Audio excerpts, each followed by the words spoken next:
Yaho, I am here. Sorry it took so long. Ah.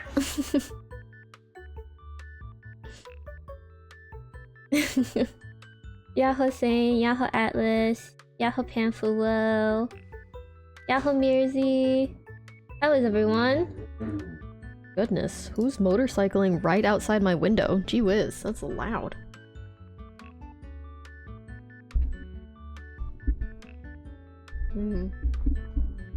Wonder if I have an Allen wrench. The arm on my mic is starting to get a little slowly sinks. If that makes any sense.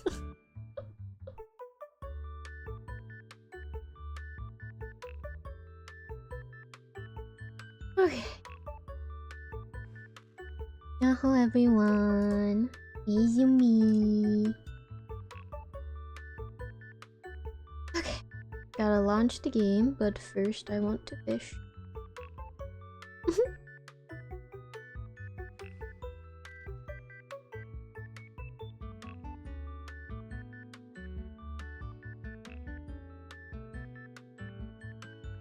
Okay, where is it? There we go.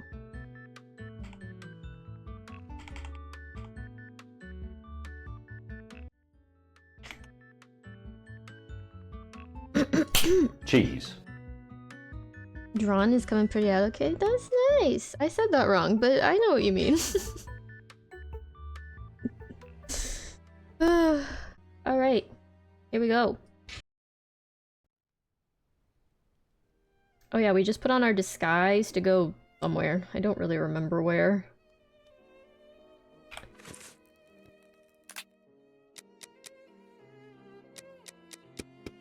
Hold on, I gotta scoot this in a silly way.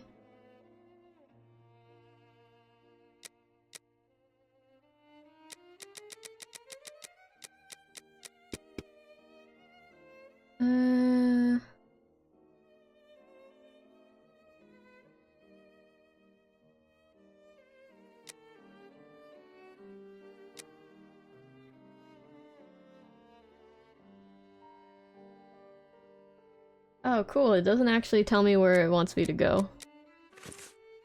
Okay. I must go to the Central News Agency. Oh, there we go. Goodbye then. Well, goodbye, Dan. Right. Central News Agency. Is it this? Yeah, I because must go that's to the Central News Agency. unfamiliar. I am at the press agency where bullying works. I am at the press agency where bullying works. We did it. I want to be nosy before I talk to whoever that is.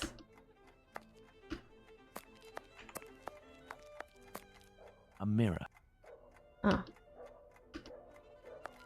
Queen Victoria, to keep the journalists on their toes, I suppose. I would imagine these are compartments to organize the paper's incoming dispatches. There's really not that much to be nosy, even though there's like a weird note. Oh. The fire has almost gone out, but the stove is still burning hot.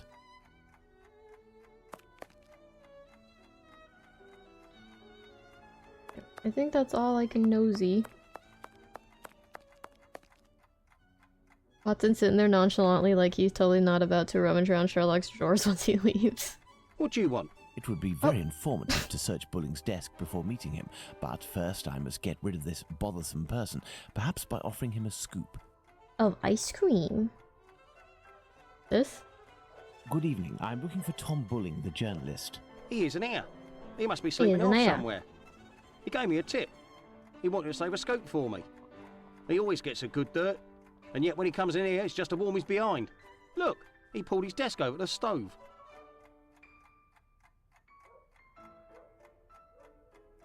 Okay, I get it. Should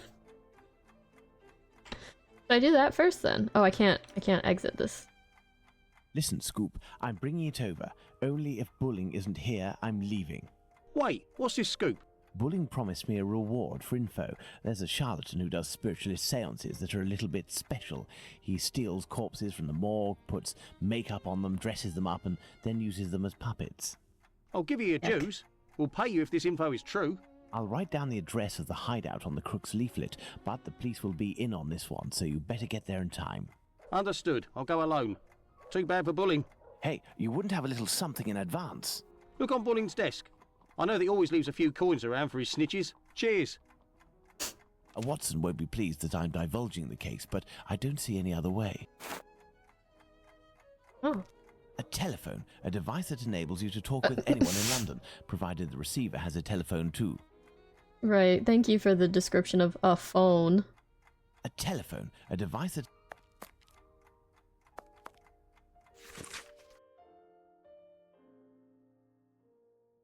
Mr. Moore, I have noticed that one of your employees, Thomas Bulling, arrived at the meeting in a state of inebriation. Must ask you to take care of your team's discipline. I know that you indulge this journalist given the explosive information that he manages to flush out, but this behavior is unacceptable. This should not repeat itself or I will hold you personally responsible. Bulling's boss, Mr. Moore, seems to be protecting the journalist.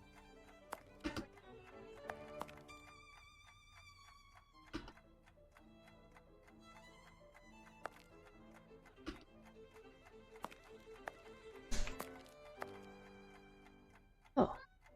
This is Bulling's desk, the one closest to the stove. A charred match. Okay. This may come in handy. These are Bulling's notes. They are of little interest at the moment, but one never knows. Some coins. I will take them. That will avoid suspicion if the journalist returns. Okay. The fire has almost gone out, but the Bulling recently used the stove. Mm-hmm.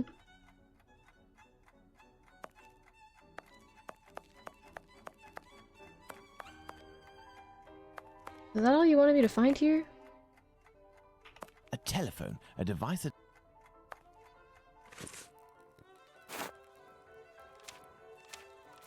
I didn't get to read this one, though. Huh. No. Is that all it wanted me to do here? Because, like... Yeah, I guess. need more information. What? Can I go in this door? Oh. Oh, the trash. Crumpled letter. Permit me to defend myself against the slanderous accusations brought against me. You were not lied to regarding the facts. Mr. Bulling spends all of his time in the most odious of pubs, but I'm only doing my work as a journalist. It is during these outings that I can find my best, or the best information because I am thus in contact with the common man. Let me prove to you, dear boss, that I can bring to this agency what it deserves. The most extraordinary and the most stimulating information. For nothing. Even handwriting, yet fairly recognizable.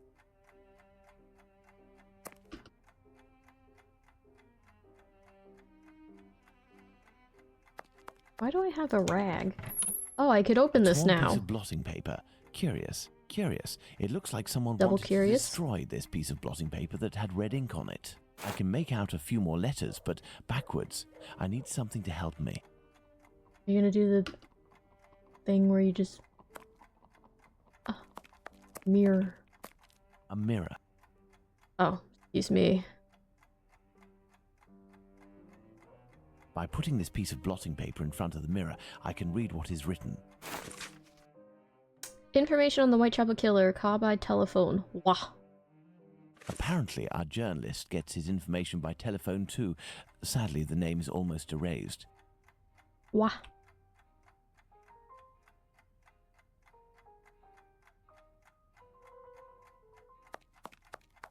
If I telephone one of Bulling's contacts pretending to be his assistant, I might learn something of interest.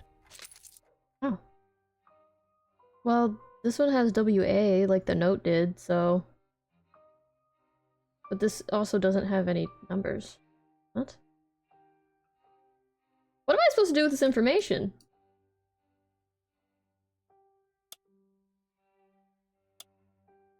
Oh my god, it's the slowest scroll I've ever seen.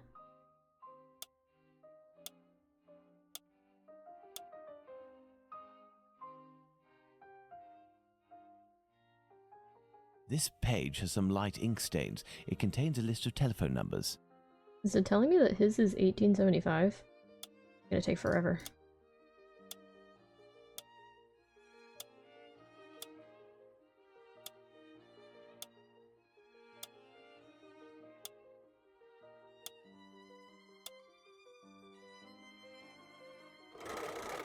Walesby 1875, an ingenious way to save his contact. Central, Okay. Walesby 1875, if you will. Thank you, I will wait. Look at his little crossed legs. He's so cutie. Walesby, I am listening. Hello, my dear man. I'm calling on behalf of Tom Bulling. Bulling? So you know where this hypocrite, this liar, this... Not at all. He is currently unobtainable. In the It's meantime, giving you he has hang up left me first. with a No, note you asking hang me to up. No, pursue his you work, hang up. And he told me that you were aware. That's just great. I dropped everything off at his agency, but he didn't even bother to do the same for me. Tell me he at least gave you the information that I was asking in return. I am ready, sir. I'm listening.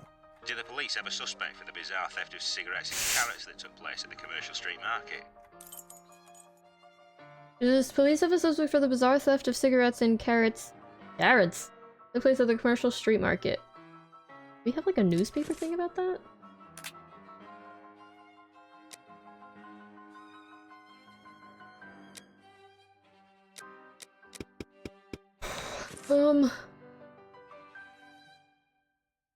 Did I just pick random ones?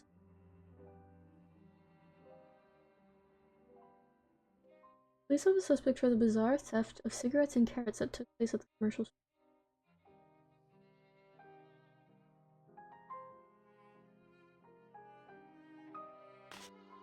Scotland Yard. Searching for a rabbit that coughs. How do I know if it's right? I think, according to Bulling, that Inspector Lestrade's team is looking for a rabbit with a bad cough. Ah, damned Bulling. One day he'll be in some serious trouble for mocking the police. That worked. And now, can you tell me, with regards to the parliamentary scandal, what did the head of the Whig Party respond to the Tories who were treating him as a great incompetent? A great incompetent. The head of the Tories. He...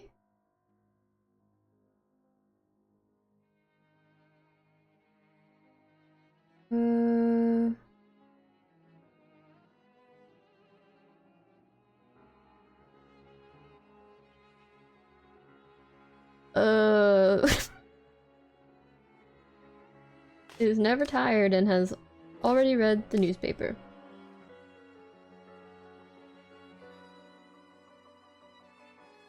Okay. And your best representative. Will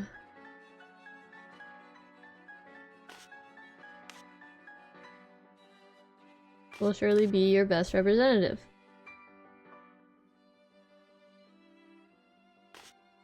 In secrecy.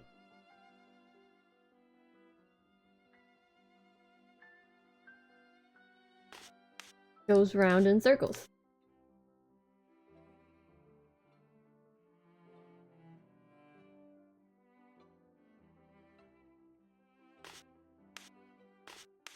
Heck.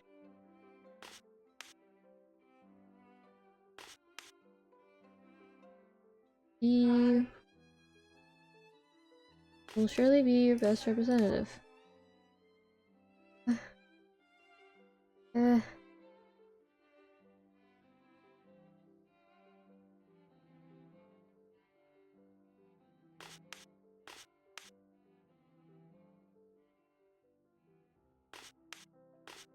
Put these anywhere.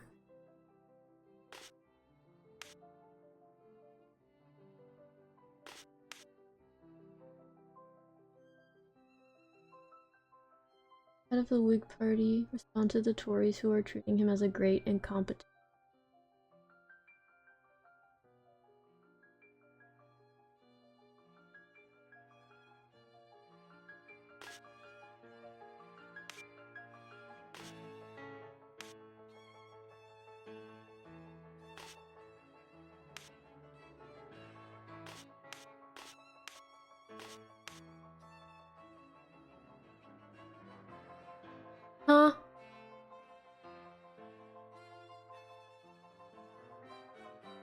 All the things I think are the answer are not the answer.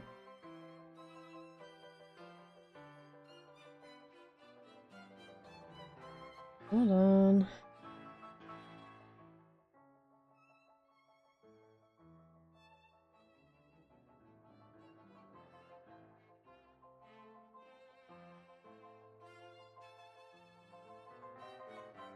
Oh, I see. Because the first one was wrong. Because it's in response, because if it's a, yeah, okay. That? According to Yep. Bulling, the head of the Okay. Whigs My said, bad. vote My for bad. me, I will be your best representative. Good. That'll make for a good paper. There is one last question. According to a government social study, civil servants make the best husbands. Why? When he comes home from work, he is never tired and has already read the newspaper. I believe I can confirm that it is because civil Yeah. servants aren't tired and have already read the paper when they come home from work. Very true. Good. It seems like Bulling has finally done his work. He didn't, As Dad just made everything all is that in up. order, can you now tell me where the information is that you sent to the agency? Yes. There is a large brown envelope near the dispatch Brown cabinet. envelope. It's in there that we exchange our tips with Bulling. 1,000 thanks. Goodbye, sir. My salutations to Bulling. Brown envelope. There are several documents in this file. Let's see. Or like treating that mouthpiece on the phone like a 3DO mic. Notes on Spring-Heeled Jack. Okay. Spring-Heeled Jack, the Terror of London. Fantastical character. First appearance 1837. Associated with several suspicious muggings and robberies taking place in London and other parts of England. Description. A diabolical appearance. Bat's wings, horns, blue flames coming out of the mouth and or eyes, etc. Identifying marks. All of the eyewitnesses speak of his capacity to make leaps of superhuman distance, where his nickname... ... Conclusion. Having become the very example of the urban legend of our century, this character fascinates as much by his demonic and fantastical aura as by the fact that he has never been caught by the police.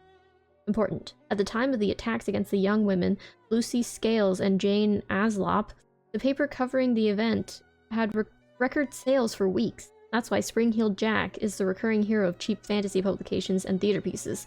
Popular and financial success guaranteed.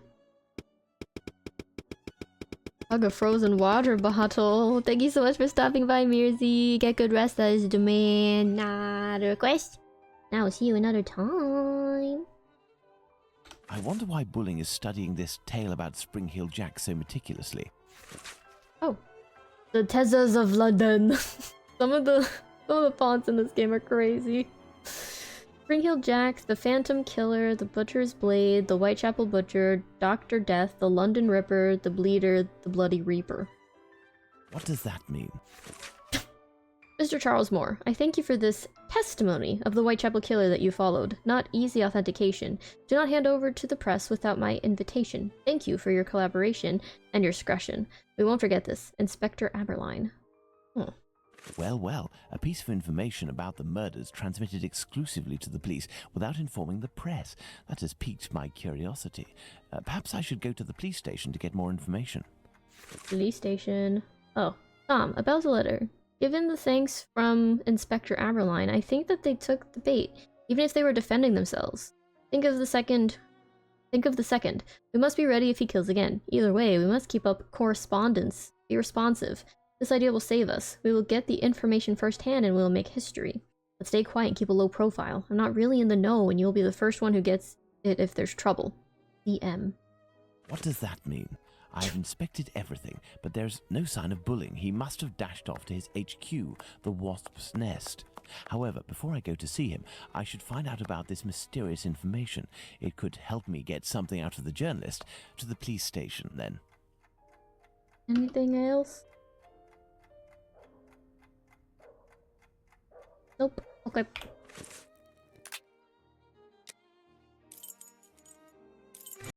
Let's go to the police station. already here. It wouldn't let me move. Oh, okay. Come, come. Back again, are we? Come this way, good man. The inspector has a few questions to ask you. Here is the man, Inspector. Congratulations, Humphreys. So, my lad, one would say that you owe us a bit of an explanation for having left something with us. What is your full name and profession? Sherlock Holmes, consulting detective. Well, how about that? I don't Mr. think his Holmes, disguise can is you that explain good. this get-up, your presence in the neighbourhood despite my instructions, as well as this most opportune restitution of jewels? Firstly, I should tell you that not being under your command, I never understood what you said as an order, but rather as advice. I thought I would be wise to follow them to a certain extent. I intended to explain the stolen goods sooner or later. My presence here will allow me to fill you in on a few conclusions that... If it is in regard to the Whitechapel murders, it won't help us much. We have no doubt that we will be revealing the identity of the murderer to the people in the area in a day or two. I'm impressed, Inspector, and I offer you my sincerest congratulations. Nonetheless, you should investigate a certain doctor. Listen, Holmes, let us do our work. You've rid us of a great pain in the rear end by finding those jewels for us. It's weeks of work that you've saved us. But I think you're a You're little welcome. underqualified for a case like that of Jack the Ripper. Until it's over, I demand that you do not set foot in the area. Is that clear? I take note of your advice, Inspector. You mentioned Jack the Ripper. Pardon me, but you know the name of the murderer? Oh, it's from a letter that the Central News Agency sent our way. It was written by the killer. And even if it can't be proven, it must be recognised that the signature is striking. This information is confidential, and I would ask you to keep it to yourself, Holmes. Can I have a little look? Out of mere curiosity, Inspector. Then I shall disappear. Yeah. In that case, I know, I see I you don't too. see any objection. Thank you so much. How did your host to me? What is? It's a cup, but it's a special cup.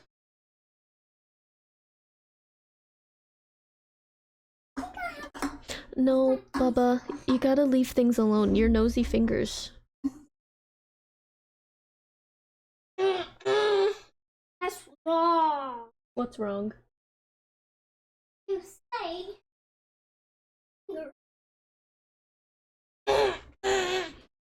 Jack. Okay, well, are you touching things that aren't yours? I disagree.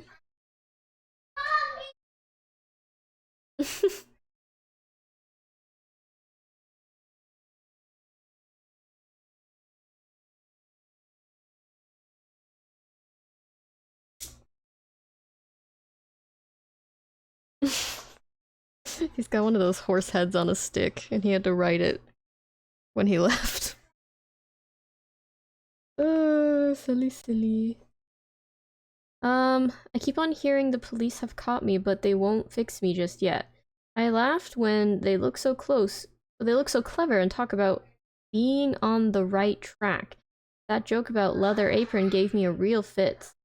I am down on whores, and I shan't quit ripping them till I do get buckled? Grand work.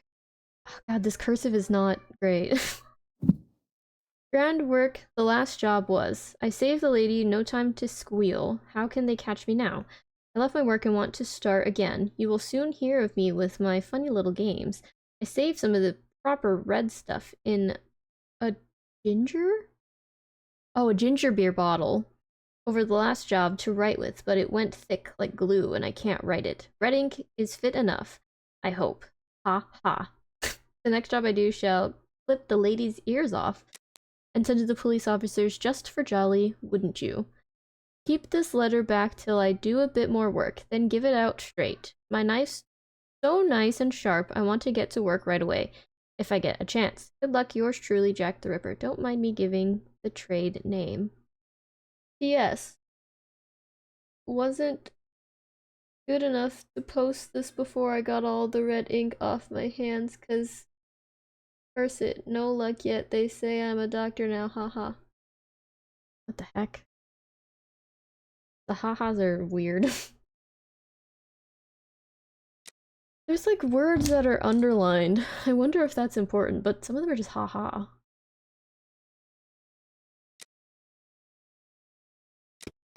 Yay. Me? Not up to discovering who Jack the Ripper is?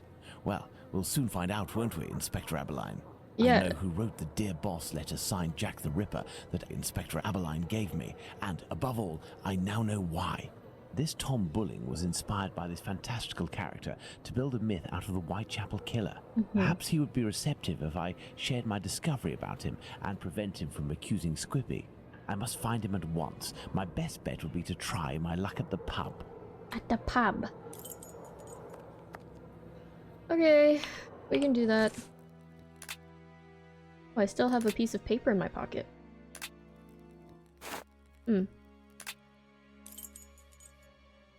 Ah, Holmes, I got your message, and here I am. Here I am.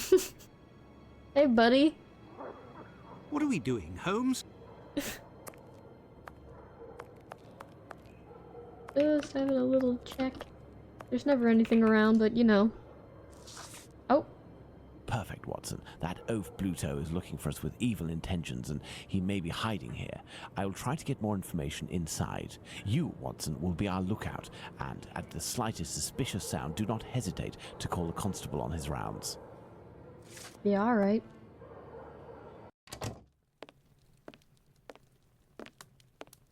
Yes, sir.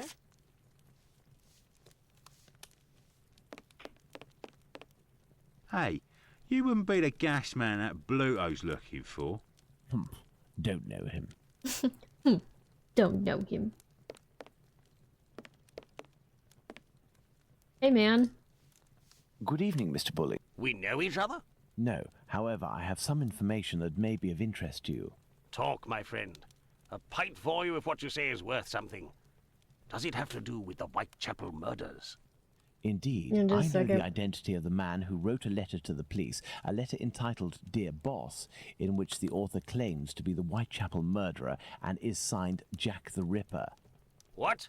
It's a journalist who was inspired by Spring Heel Jack in order to strengthen the credibility and the seriousness of his agency.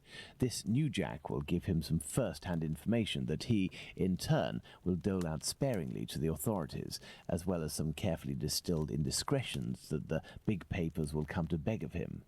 He plays both sides off against one another and becomes the chief orchestrator of the rumor. He wrote this letter in this very spot, and he has red ink on his fingers. Like you. What exactly are you after, my friend? You've been threatening a certain Squibby to distribute a telegram naming him as a possible suspect in these murders in revenge for an old feud. I would suggest you don't write this note, and that you leave Squibby alone. I'd forgotten about the existence of that rapscallion. I threw that at him when I was visiting the station to get the dope. You should have seen his face. You must also stop sending these letters that waste the authorities' precious time. Right, well, I don't even know what you're talking about. I have a great relationship with the Bobbies. Just ask around. I don't have to answer to nobody. Now leave me alone. Okay, great. Okay, it's Master good night time, so I'm gonna be BRB. I will be right back. Bye.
Yeah, I am back. Hmm.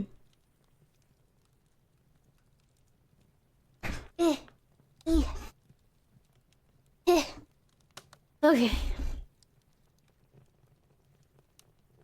Alright, goodbye. Farewell, sir. Good riddance. Rude. Okay. No, if Bluto sees me, it could prove to be quite dangerous. Okay. Do I have to show him this? I have nothing further to say. Leave me alone. No, if Bluto sees me, it could... Hey, you wouldn't be... Yes, sir.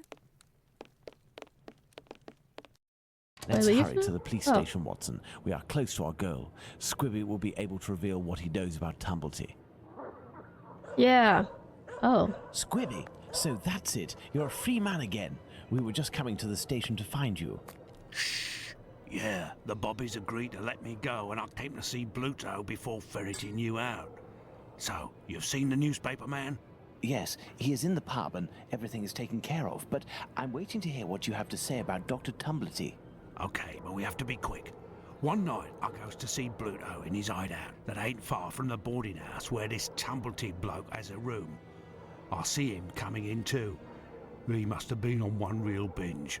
To the point, the Tumblety fella was there, and he smiles at me, all nice like. He tells me he's a great Yankee doctor, but my business interests him. I'm interested, I tell him, but I'm not the type to just jump right in without getting to know a person, see? He invites me around to his room to talk business, just him and me. We empty a bottle or two, and all of a sudden, like, he wants to show me what he's got in this big trunk that he always carts around places. I just about vomited, see? In these jars, just like pickles, you know, there were pieces of meat. And he whispers that it's the lady bits of some old dames. He called them peckywins. I call them love killers, I would. Yeah, Sobin. Thank you so much for the After that, he starts to go How on are about you? rich folk. They ain't nothing but dogs, and I won't tell you the worst of it. Then he comes all close to me and puts his sweaty hand on Ew. my leg. He was one of them types, not me. I don't wait a second before I give him a good thrashing, and I start running and let go of him, and he still wants to see me again just to talk business. But then I had to do time, so business. Do you know where he can be found? Why, ain't he in his digs? Maybe he got to liking life behind bars too. I heard that in some jobs, there's a way to. Thank you for your information, and we'll meet again, my friend. Here is the sum I promised to get you out of London. Ciao, fella. I've just got a little score to settle with Bluto, and I'm heading for the country. What is that guy doing?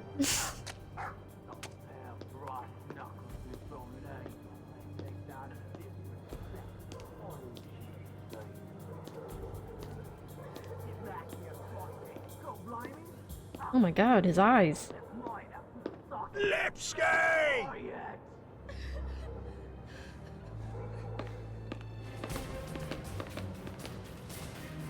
Huh?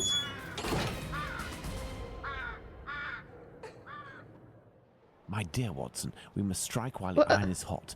We have avoided meeting Dr. Tumblety until now. The time has come to do so. Do you have an opinion, Holmes? We must assure ourselves that the factor collector of female organs and a murderer who removes said organs are resident in the same area at the same time is nothing more than coincidence. Right. Right. I don't know what that cutscene was. I thought that you wouldn't bring me back your keys. Oh, it's you, Mr. Holmes. Good evening, Dr. Watson. Indeed, it is I again. One of your tenants left without returning his keys? Yes, it's Dr. Tumblety whom we spoke about. Shortly after your last visit here, some constables came and asked me a few questions regarding him. Barely had they left than the doctor came barreling around a street corner and rushed up into his room upstairs. A little while afterwards, while I was tidying, I heard a thud in his room and a rush down the stairs. He left with most of his bags, but without returning his keys. You can go up and see if you wish. The door is still open. Finally, I've been waiting to go in this guy's apartment.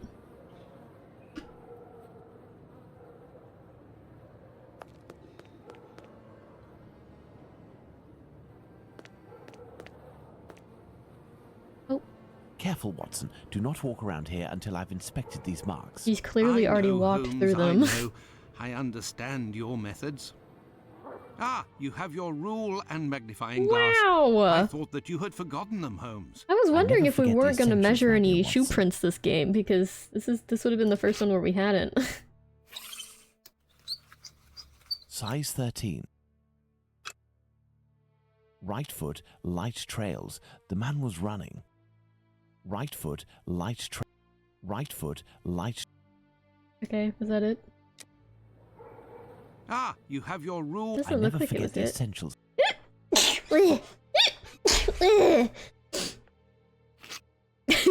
Sorry. Size 13.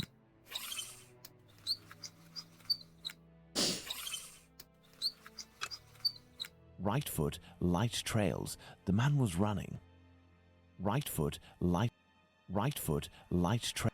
What else does it want from me? The floor is a little dusty.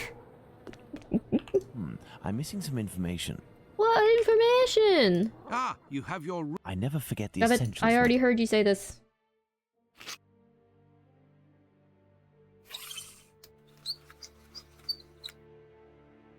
Size 13. What other thing does it want me to do here? Hold on.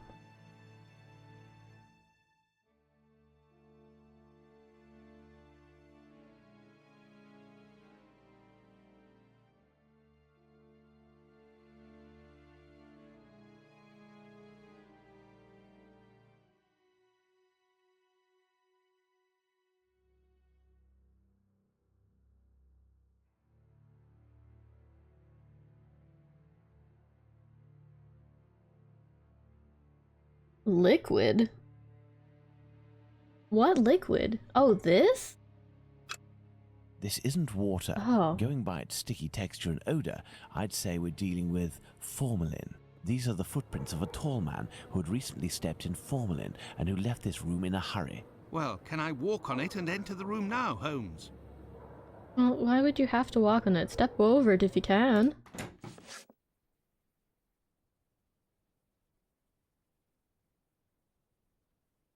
Well, there's only a few things to look at.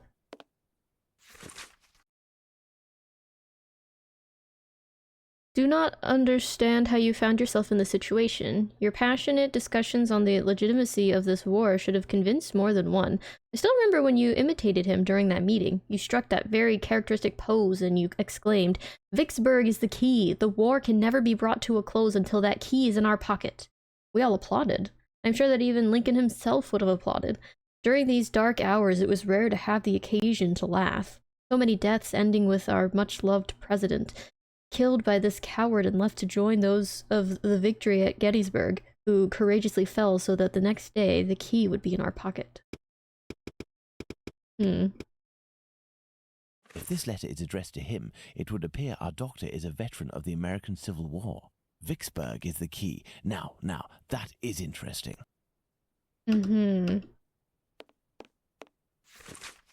Dear Francis, it is impossible for us to meet again. Oh, it is impossible for us to meet again. What is this? Oh, it's an eye. Because this is an eye. Some of these fonts, man. I'm feeling terrible, as pursuing our relationship further would put both my marriage and my reputation in danger. I must return to that life of love, fleeting and physical, in which a few coins to these young men assures corporal peace and anonymity. These growing feelings that I have for you make me scared, and I would prefer to shun this passion for the fear that it may never leave me. Perhaps we shall cross paths again one day in a discreet location, where like-minded men meet. I know that you frequent them regularly. You never hide yourself. For my part, I will spend more time with my wife and girls in order to find the serenity, and I hope to throw the veil of oblivion over our passionate embraces. All the best, Charles. Aww. Oh, my dear Francis, you got murder handwriting, Henry. It is in putting aside our common past, and thus as a friend, that I am sending you these words. I have learned from some mutual friends of your recent trouble with the law. Be more careful. England has nothing in common with the Wild West, but seedy areas can be just as dangerous. Your attraction to young rogues will cost you dearly one of these days, whether it be at the end of an alley or on the benches of a jury. A man of your quality and fortune does not have to frequent the hovels to bring his pistol with him everywhere. It's not necessary to use violence to find partners, unless this violence pleases you. Certain circles that we used to frequent are still open to you. Take advantage of this healthy and respectable company rather than demeaning yourself with these destitute lads. And pray, get rid of that god-awful chest. Who knows what the people to whom you show, while bragging, must think and speak of it. The man you once loved, Henry. Aww. Yahoy, how are you?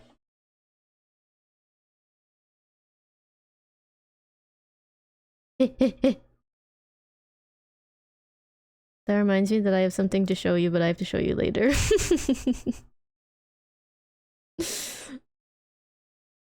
Yeah. This Okay. Dr. Tumblety seems to be attracted to men more than women. That much is clear. So, the doctor has a handgun, and he would use it to restrain young men, perhaps. Yeah. Yeah, it sounds like he was a creep. Oh. Why is there a uterus on the floor? There are a few pieces of a large glass jar in this puddle. The man who left the footprints on the ground must have walked in it while fleeing. You don't have anything to say about the uterus, Holmes! Oh my god, he's an idiot. Literally not a single thought. Are you sure? Because that is the first thing I noticed, and you're talking about a puddle? Oh my god. These footprints are the same as those found in front of the door. These footsteps must be those of Squibby. He must have hit Tumblety, who dropped one of his jars. And he ran out. Elementary, Holmes. Perfect, Watson. You don't have anything to say about the uterus either. Typical men. I don't know anything about the women's body. Going by its size, this enormous trunk must be a wardrobe. It's also a void. These brackets are rather unusual. What do you Jesus think, Watson? Christ, what? Let's see, Holmes. These are the names of the battles from the American Civil War. You're making me do history. I just live here. Oh my god. What? What the Appomattox? Appomattox? What? I am under the impression that the dates written correspond to the battles, Holmes, but one is missing. I am under the impression... Oh my god, shut up. Oh, am I just supposed to guess? Let's see. 5 latches, each fitted with a 6-number combination system.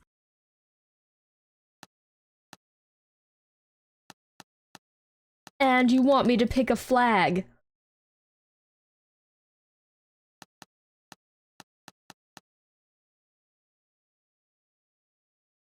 This feels criminal. Nothing to say about the uterus, but you expect to just know all of this information in a game that isn't even about America.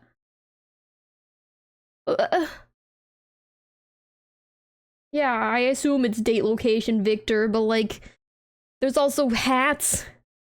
I have to pick the hats! Oh my god.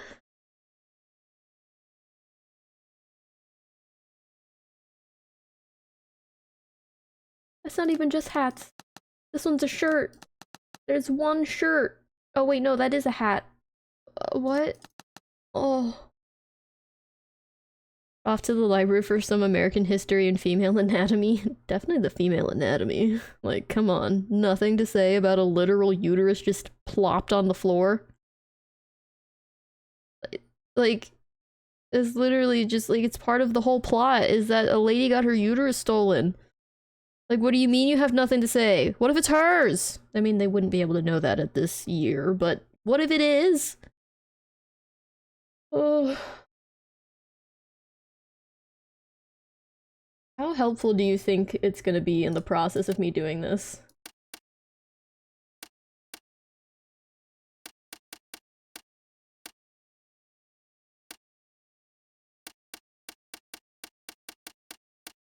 Oh Oh no.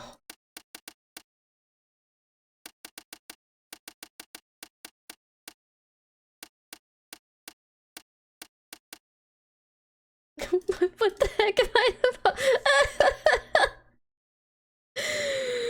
Whoa, what the heck?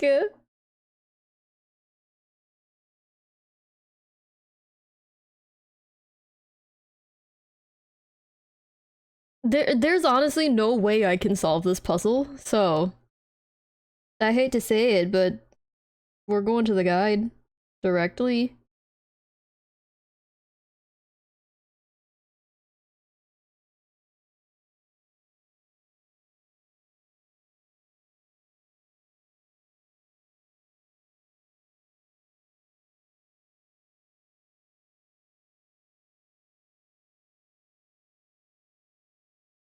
God, this image is tiny. Okay. 12/04/61. Oh yeah, and I was also doing it in the order of dates that we use in America. So again, I never would have gotten this.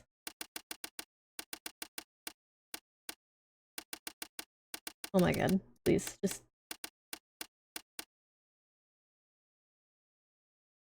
just typing, I'd give it 30 seconds. No, not even, because I don't know this information. It's not like we have like any papers or any books that we read or anything. It's literally just like, yeah, go ahead. Go ahead, chicken permission. Chicken no permission. Ugh.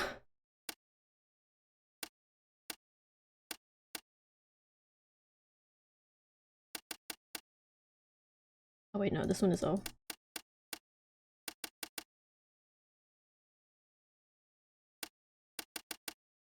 Six. Confederacy. This hat. Oh, it goes clonk. Okay, so I guess I probably could have process of eliminationed it, but I don't want to spend that much time on this puzzle just to say that I did it without the walkthrough. Like, I simply refuse. Honestly, like, I'm stubborn, but I'm not stupid. I'm a little dumb, but like, you know.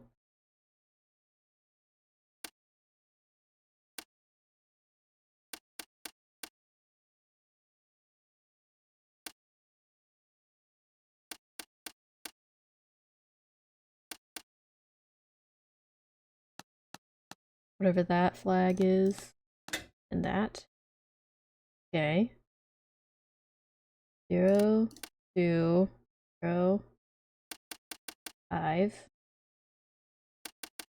6, 3. Oh, this is right. That.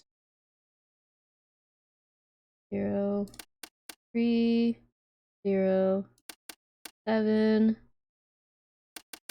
6, 3. Oops. That flag. Green hat. Okay.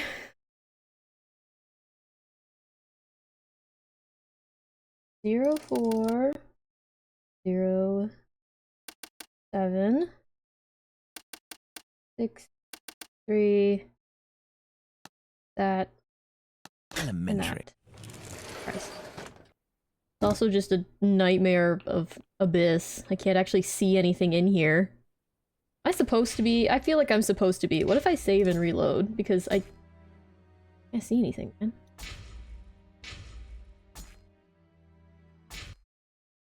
Ah, there we go. Ugh. I kind of wish I hadn't. Yeah, okay. This is dreadful, Holmes. This trunk contains 4 jars in which organs are floating. Watson, can you tell me at a glance what these organs are? I would say that they are parts of female reproductive organs. Oh, can are you? These specimens fresh? No, and I am quite certain of it. From the colour and appearance, I'd say these organs have been in these jars for several months, if not years.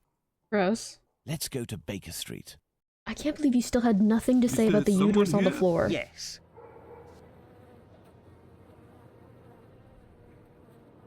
What's going on, Finley? You seem to be in a panic. The two police officers wanted to know if someone suspicious had entered here. The Whitechapel killer has struck again, and if I understood correctly, he killed 2 women in the past few hours. Where? I don't know. The police didn't tell me anything. Quick, Holmes. We must catch up with them. Certainly not, Watson. Mr. Finley, do you know if the doctor had any other pieces of luggage up there apart from this trunk? 1 or 2, I think. Do you take care of the doctor's laundry? My wife does laundry for the tenants once a week. The sheets likewise. Would you be kind enough to let us know as soon as possible if the doctor shows up again? Certainly. I'm just worried that he won't be back, you see, and I'm annoyed about my keys. I know, Holmes, you're I don't so upset follow. about your keys, The Finley, Whitechapel but there's killer bigger is things at this play very here. moment, very close by, and we are just staying put, twiddling our thumbs. The Whitechapel killer has always been nearby, and what will we do? Go back to the scene of the crime or crimes and mix with the onlookers and trample the crime scenes even more? No, our time will come. Let's return to Baker Street. Let's go back to Baker Street. Home, sweet home. Where is your wife? We find out he's we were married less and than he... 200 feet away from the first victim a few minutes before she was murdered. We might even have heard the murderer's voice, and we haven't done a thing for the past week. You're the one not doing anything, Watson. For my part, I had been working, and as you know, I've made good use of this week by tracking down and verifying all of the solid facts on these 2 murders to write up the notes that are on my desk, read them over again, and try to gain a bit of perspective. Oh, so I don't have to go and investigate, I can just read. A note on the murder of Liz Stride in Dutfield's yard. Certain information that I have collected must be verified. Liz Stride, nickname Long Liz, 45 years old, height 5'5", 5 feet 5 inches.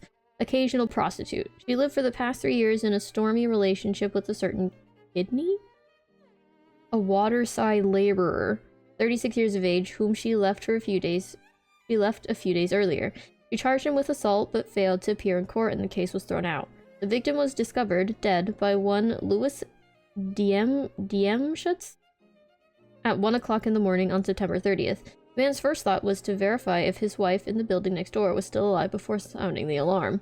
The 2 doctors who came at the police's request to the scene of the crime in the moments after the discovery of the corpse put the time of death after 12:46 a.m.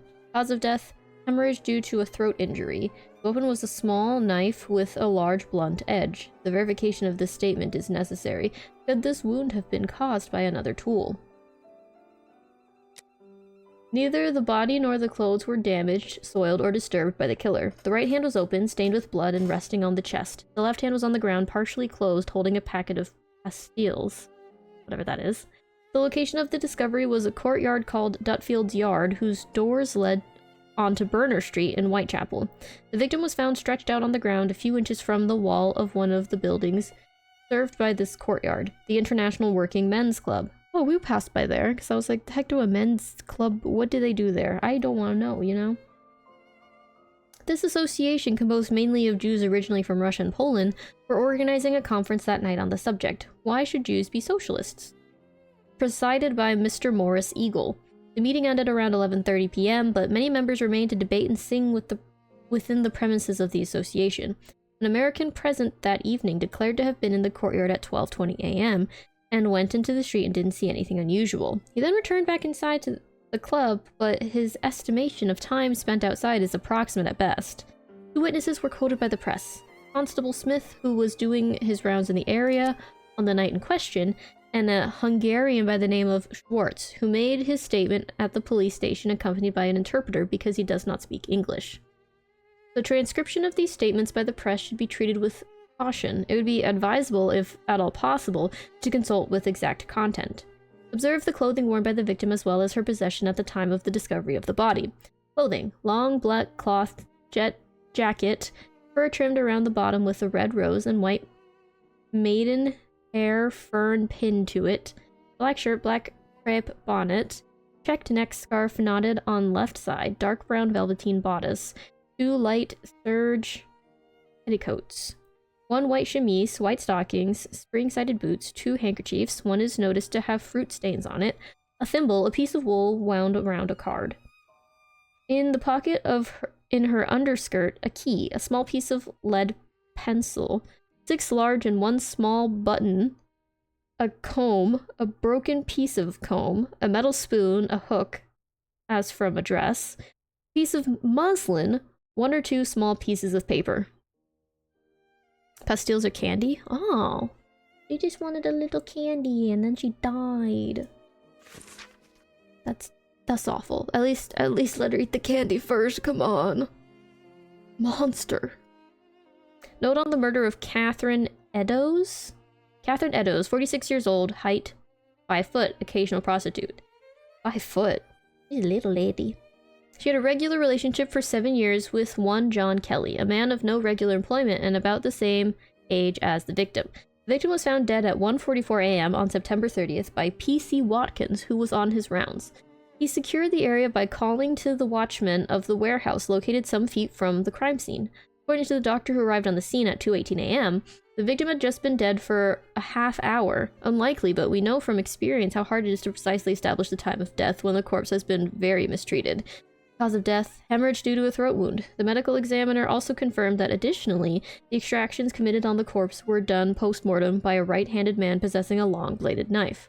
The victim was subject to numerous mutilations. The victim was found stretched out in a dark corner of Mitre Square, notorious meeting spot for prostitutes and their clients because of its remote, poorly lit location. It should be noted that the victim was freed from the Bishopgate Street Police drunk tank. The Bishopgate Street Police drunk tank at 1 o'clock in the morning. Bro, I could not figure out what that was trying to say. Mitre Square was visited at 1:30 a.m. by P.C. Watkins coming from Mitre Street at 1:42 a.m. by P.C. Harvey coming from Church Passage. The 2 police constables didn't see anything suspicious in the area, but it should be noted that P.C. Harvey didn't enter into Mitre Square, unlike P.C. Watkins. The watchman who came to lend a hand to Watkins at the time of the discovery of the body had been awoken during this time of the crime. His door is located a few feet from the spot where the victim was dying and didn't hear anything until the police's call. Firstly, we must note that the clothing worn by Catherine Eddowes are very characteristic. I think in particular the patterned green chintz skirt, as well as the white men's vest. A few of her possessions, including the thimble, were found around the corpse. The white apron was found on the corpse with a part missing. Thus, this missing part, previously resewn, thus ensuring authenticity, was found at 2:55 a.m. on the night of the murder by P.C. Alfred Long, who states that the object wasn't there at his preceding patrol at 2:20 a.m. The piece of bloody apron was found in the entrance hall leading to the stairs of 108 to 119 Wentworth Model Dwellings on Goulston Street. At the right of the entrance, just above the apron, was found the following inscription in chalk. The Jews are not the men that will be blamed for nothing. The Jews are not the men that will be blamed for nothing. The Wentworth Model Dwellings building being almost exclusively occupied by Israelites and Goulston Street being the site of a very popular, much frequented market, he decided to erase the inscription before the day broke. Eddowes' belongings. Wearing at the time of her murder, black straw bonnet trimmed in green and black velvet with black beads, black strings worn tied to the head, black cloth jacket trimmed around the collar and cuffs with imitation fur and around the pockets in black silk braid and fur. Large metal buttons, dark green chintz skirt, 3 flounces. Flounces? Brown button on waistband. The skirt is patterned with Michaelmas? Daisies and golden. What the heck is a Michaelmas? Skirt is patterned with Michaelmas daisies and golden lilies. Man's white vest, matching buttons down front. Brown linsey bodice, black velvet collar with brown buttons down front. Gray stuffed petticoat with white waistband. Very old green alpaca skirt, worn as undergarment. Very old ragged blue skirt with red flounces. Light twill lining, worn as undergarment. White calico chemise, pair of men's lace-up boots, mohair laces, right boot repaired with red thread, 1 piece of red gauze silk worn as a neckerchief. 1 large white pocket handkerchief, 1 large white cotton handkerchief with red and white bird's eye border. 2 unbleached calico pockets, tape strings, 1 blue stripe bed tickling pocket. What? Oh, bed ticking pocket. That doesn't actually make it clearer. brown ribbed knee stockings darned with white cotton. Possessions: 2 small blue bags, 2 short black clay pipes, 1 tin box containing tea, 1 tin box containing sugar, 1 tin matchbox empty, 12 pieces white rag, 1 piece coarse linen white, 1 piece of blue and white shirting, 3 cornered? What? Oh, 3, okay. 1 piece red flannel with pins and needles, 6 pieces soap, 1 small tooth comb, 1 white handled table knife, 1 metal spoon, 1 red leather cigarette case with white metal fittings, 1 ball hemp, 1 piece of old white apron with repair, several buttons, and a thimble. Mustard tin containing 2 pawn tickets, 1 in name of Emily Burrell, 52, White's Row, dated August 31st, 9D, for a man's flannel shirt. The other is in the name of Jane Kelly of 6 Dorset Street and dated September 28th to S for a pair of men's boots. Both addresses are false. Printed handbill, portion of a pair of spectacles, 1 red mitten. Jesus Christ. Michaelmas is a Christian feast day celebrated on September 29th, honoring Saint Michael, the Archangel, and all angels. Yeah, but what's a Michaelmas daisy? A particular flower. I have read and reread them. No, I read them Give me once and that's all something you to do, get. then. A task where I can get stuck in, because... Find me a slaughterhouse that will give us exclusive use of its block for an hour. And find me, in your opinion, which common animal shares the most characteristics with humans from a physiological point of view? Pig? I don't even know why I asked that question. Pray, find a dozen fresh pig's heads, Watson. Not big heads, I prefer small ones. Sow? That's it, Watson. As soon as you have done that, let me know. I request that you search in Whitechapel. Who knows? Perhaps you'll learn something about where Dr. Tumblety may be hiding. There is also no shortage of slaughterhouses and pig's heads in those That was crazy. parts. He really said... Sows?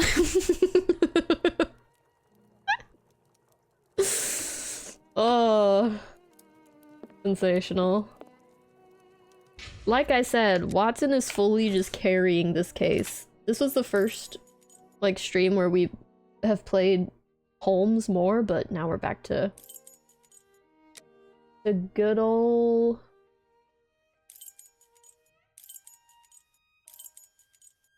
I have no reason to go that way. Good old Watson. What am I looking for? Where did he say to go? Oh, in Whitechapel. For a butcher? Okay. Bubba Saint. Maybe I'll go talk to our friends at the cobblers in the pet shop. What a ridiculous idea to have asked Holmes for something to do. Where on earth am I going to find what he wants? Perhaps that kind Lucy will be able to help me. Oh, we can ask Lucy. No, that's no use. How would he know where to find sows' heads? No, that's no use.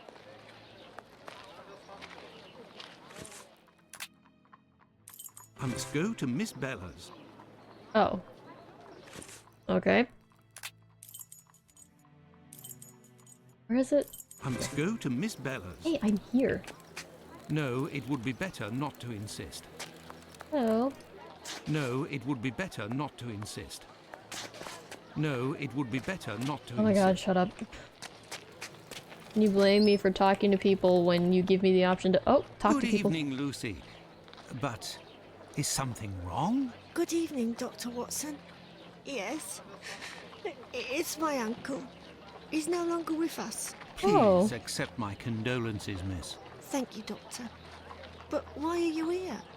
Can I help you? My request may sound rather strange, but do you know if there is a butcher's or slaughterhouse in the area where pigs are killed? Yes, Fletcher's the man. He was a regular client, owner of a little butcher's shop not far. But Miss Bella didn't want him to come, as long as he didn't treat his awful sickness. Can you point to his shop on my map? Certainly. Oh, thanks. Do you know anything about the 2 latest murders? Oh, goodness me, no. All the girls in the neighbourhood are terrified. Who will be next? That's what everyone is asking. Goodbye, Lucy. Until next time, perhaps, Doctor. I have nothing to ask. I have no reason to go that way.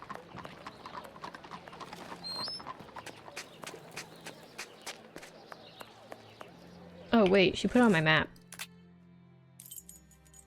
Bro, it was right next to where I was. There's Fletcher's butcher shop. So you think that they wouldn't know anything about a butcher shop even though they're literally a sneeze away from it?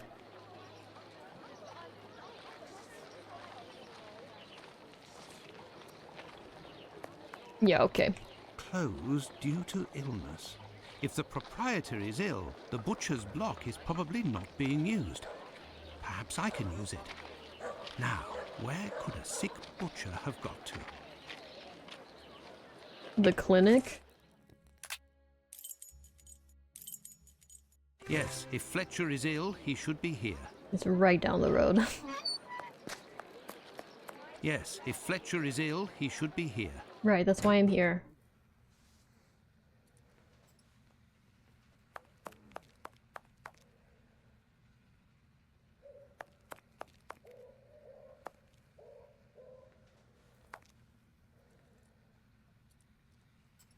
Good evening, Dr. Watson. Good evening, Dr. Gibbons. I have come to see you because I was wondering if, by any chance, you happen to have a patient by the name of Fletcher, a butcher who would have relinquished his shop due to illness. An illness caught during nocturnal encounters, if you catch my drift.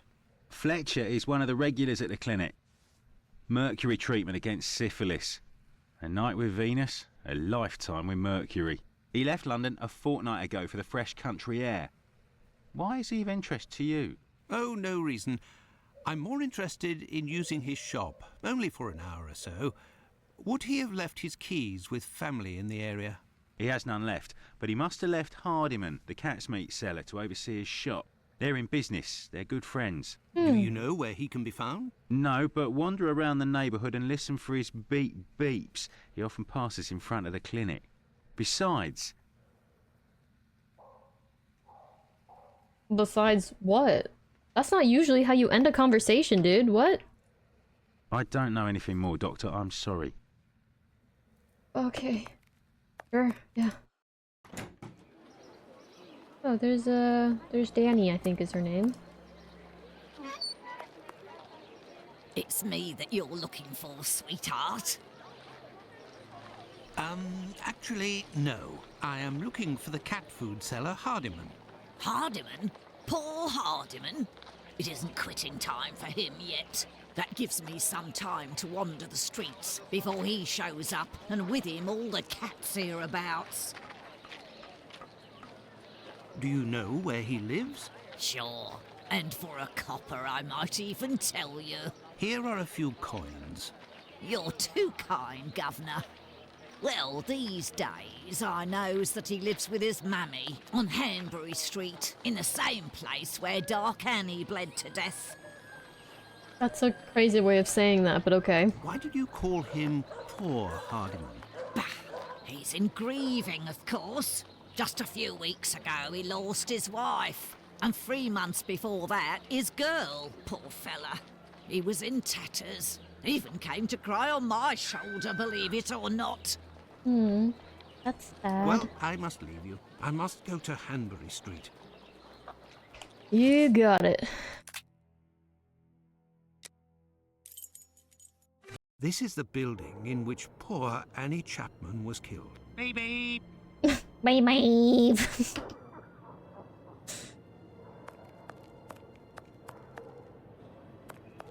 Nothing of interest here.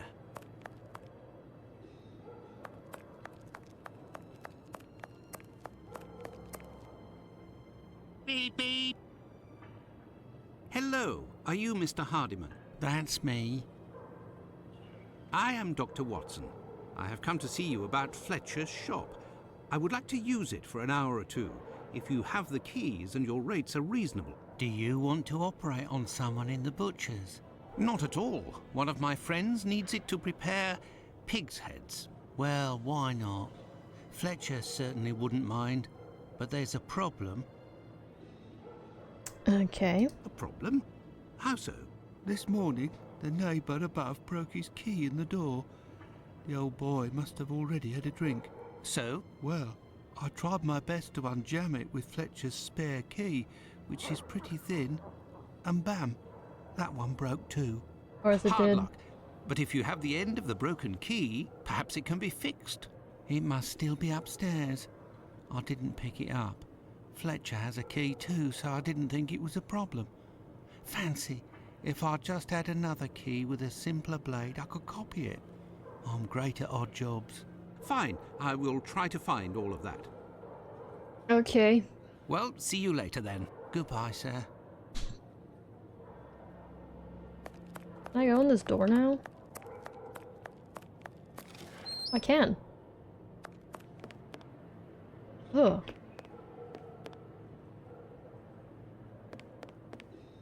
Oh, this is where Annie was killed. This key was left inadvertently. Indeed, there is nothing terribly precious inside. But what a stench. Okay.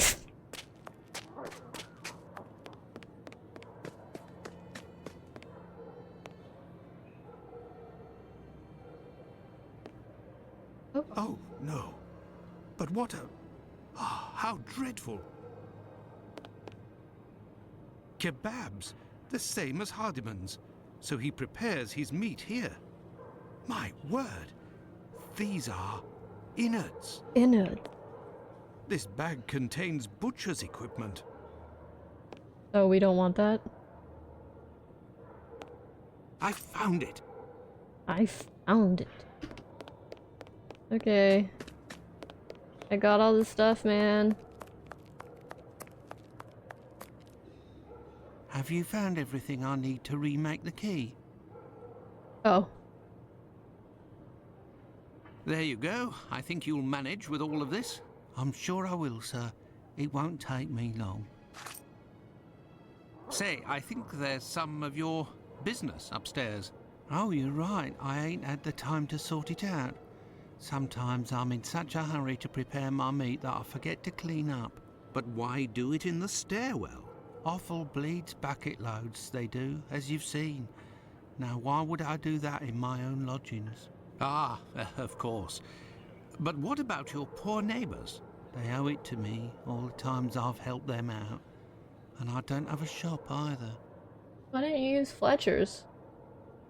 Say, you sell animal meat, isn't that right? Would you know where I could find a dozen small pig's heads? The guy who gets me my offal should have some. I'll pay your day's wages if you meet me at Fletcher's butcher shop in 2 hours with the pig's heads. Here's a little advance. I'll do my best, Doctor. The caretaker of another building told us that the place where your mother lives has a reputation for facilitating prostitutes' activities. Is that true? Sure, the doors are never closed. They come through here like it's Paddington Station. By the way, I heard about your loss. My condolences. Ta, sir. I saw them die slow deaths. My little girl, her face was eaten by the disease. Aww. Thank you, my friend, and please forgive me for bringing up such painful memories. Go, I must do my rounds, and I will look for what you've asked for. As for me, I will so go sad. and find Holmes, and we will go to the butcher's together. Let's return to Fletcher's butcher shop. Oh, okay. Your heads are on the block inside. Say, you wouldn't be the same chap who bought my whole load the other day? It's possible, but if you want to continue to do business together, you mustn't speak of my presence in the area to anyone. Don't worry, my lord. I'll be as quiet as a church mouse. Oh, we're Holmes again. Excuse me, my good man. What? I know you. Oh, I know you.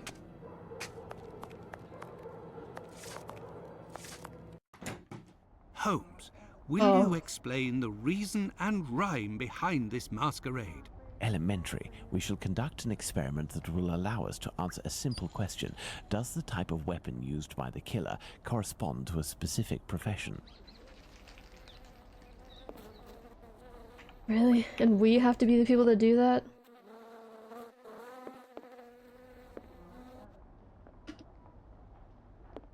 And here are our sow's heads. Congratulations, Watson. You're welcome, Holmes, but what do you really want to do? Take up a collection? There is nothing further to find in this room, Watson. However, I need some knives. Our only hope is behind this door. There is nothing further to find in...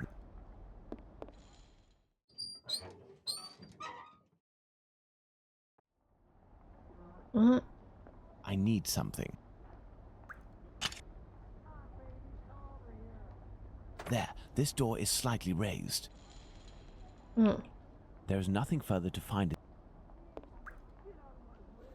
What? What do you want me to do? Let me in. This wheel is broken and prevents the door from sliding. Oh, I see. Elementary. While I prepare our experiment, could you find me 2 knives? Of course. A small Back one, to somewhat Watson. larger than a pocket knife, with a large, sharp blade, will need it to separate the bones and to cut through the thick skins. Why did we even Then play find Holmes me a long briefly? knife that's at least 13 inches long, no shorter, that's sharp and has a thick blade. Fine, Holmes, but I'd like to tell you about Hardiman. Do you know that he prepares his kebabs himself, and... That he owns butcher's tools and uses offal? That's obvious, Watson. Pray, take my magnifying glass and my rule and get started, Watson. Find me these 2 knives. Okay, back to Watson. All reliable. Bro's been putting in the work.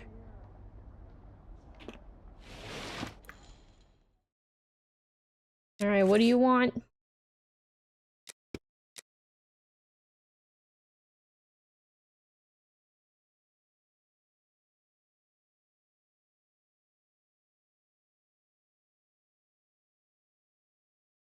At least 13 inches, no shorter. Sharp and has a thick blade. 13 inches, no shorter. A thick blade. How do I want to look at it. No, Holmes only needs 2 knives.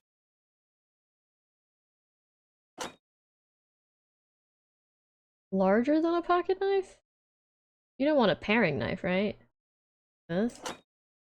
How do I even measure them? With the rule, I must find a large knife. Oh. Okay, well then put these back.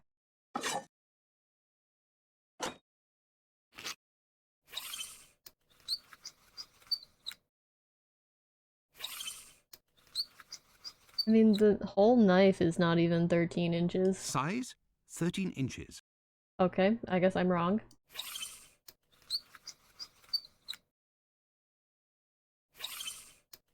Size? 11 inches.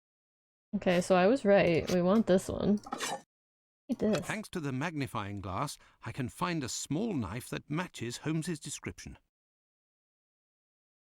Fragments of cartilage. So you want the one with fragments of cartilage? Because that's the only one you had any comments about. Large size. Fragments of cartilage. Okay. I guess I didn't measure this one. Size? 10 inches. Okay. Yeah. Put it back. I got 2 knives. Here are the knives you asked for. Be careful, they're awfully sharp. Holmes, I must say that this experiment is making me rather uneasy, comparing animal heads to these poor women. Yeah. You're right, Watson, but this somewhat shocking experiment may help to end this massacre and save other victims, you can be sure of that. Look, these pigs' heads are still bloody, which will suit our experiment perfectly. I have a pocket knife and a scalpel with me. With the 2 knives you just brought me, we have a similar array of weapons as those probably used by the killer. We saw 3 types of throat wounds on the deceased attributed to this man, those intended to slit the throat, those intended to decapitate, and the more superficial yet mortal wound that led to the death of the unfortunate victim in Dutfield's yard, Miss Stride.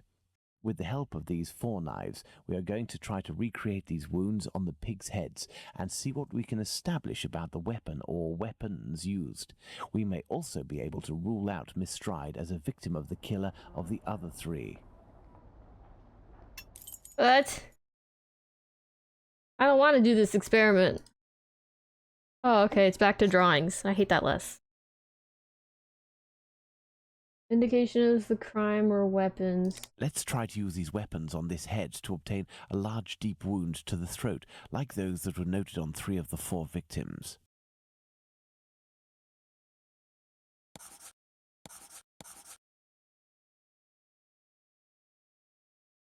Oh. Click the very end of it or he won't pick it up.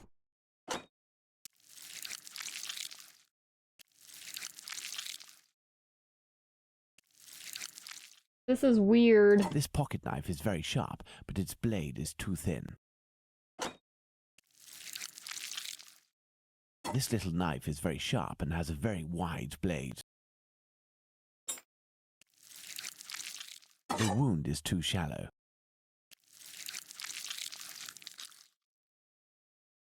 Look, Watson, this knife easily penetrates the flesh.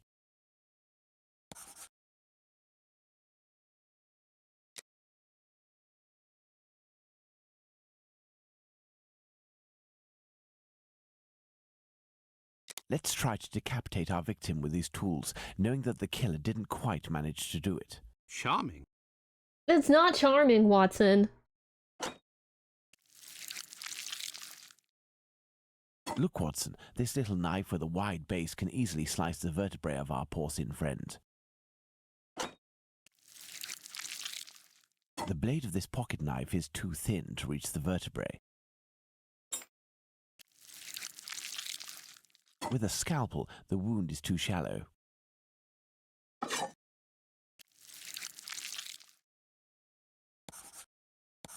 This knife with a long blade easily slices the flesh, but cannot dislocate the vertebrae.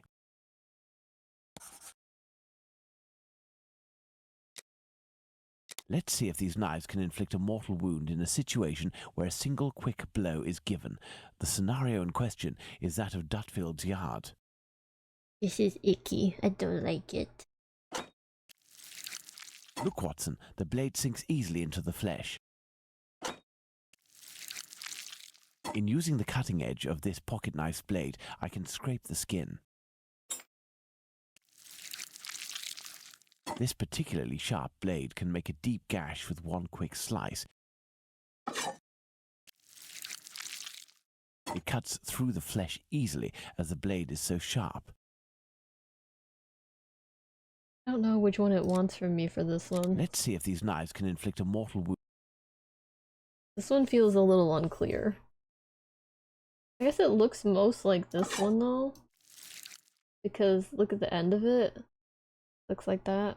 It cuts through the flesh easily.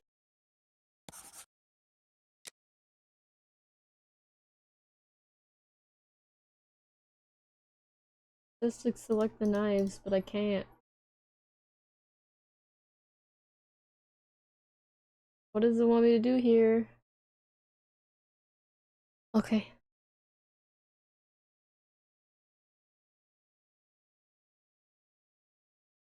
Let's try to use these weapons on this head to obtain a... Am I supposed to be picking more than one? This little knife is very sharp and has a very wide blade. This pocket knife is very sharp, but its blade is too thin. Elementary. Oh, okay, yeah, I'm supposed to be picking 2. Let's try to decapitate... Charming.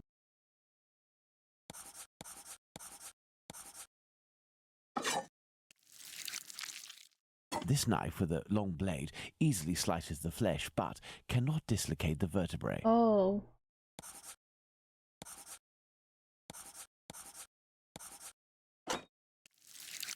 The blade of this pocket knife is too thin to reach the vertebrae. With a scalpel, the wound is too shallow. Look, Watson, this little knife with a wide base can easily slice the vertebrae of our porcine friend. Yeah, it's not that. How is this? This knife with a long blade easily slices the flesh, but cannot dislocate the vertebrae. Right. So how come you're not telling me I'm right? Elementary. Oh. Oh, I'm just supposed to pick the ones that don't reach the vertebra, even if they don't look like this at all. Okay. Okay. Let's see if these knives can inflict a mortal wound in a situation where a single quick blow is given. The scenario in question. This particularly sharp blade can make... In using the cutting edge of this pocket knife's blade, I can scrape the skin. Look, Watson, the blade's elementary. Okay. Now I can pick the knives. That's it, Watson, the big knife. The big knife. With respect to the opinion of Crazy. medical examiners who noted that a butcher's knife with a long blade would have caused the eviscerations on some of the victims, we can assume, Watson, that he only used this type of weapon as it is capable of inflicting all of the wounds displayed. Furthermore, the Dutfield's Yard murder remains attributable, for the moment, to the Whitechapel killer, if we are able to explain why the murderer used his knife in a different manner. Why not go there now? We will try to reenact the killer's actions that night. Another Our first reenactment? objective will be to clarify, one way or another, the statements of Constable Smith, as well as this Hungarian by the name of Schwartz. We must also try to find out more about the International Working Men's Educational Club, underneath which the murder took place, perhaps at the Wasp's Nest. Yes, let's go to Dutfield's Yard or wherever, but quickly. I am in urgent need of fresh air. Let's go to the Wasp's Nest.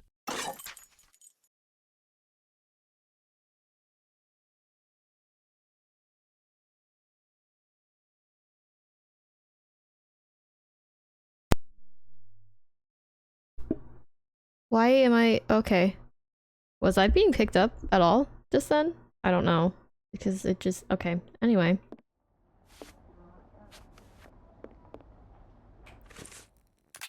Where did you want to go?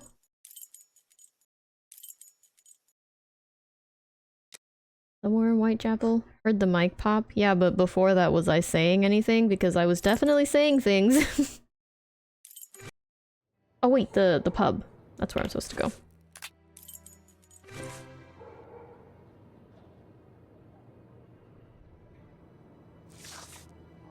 Don't forget the Bluto may still be hiding here. I will try to find out more inside. You, Watson, must intercept the policeman on his rounds. Given the hour and a bit of luck, it will be Smith. Try to get some information from him. Understood, Holmes.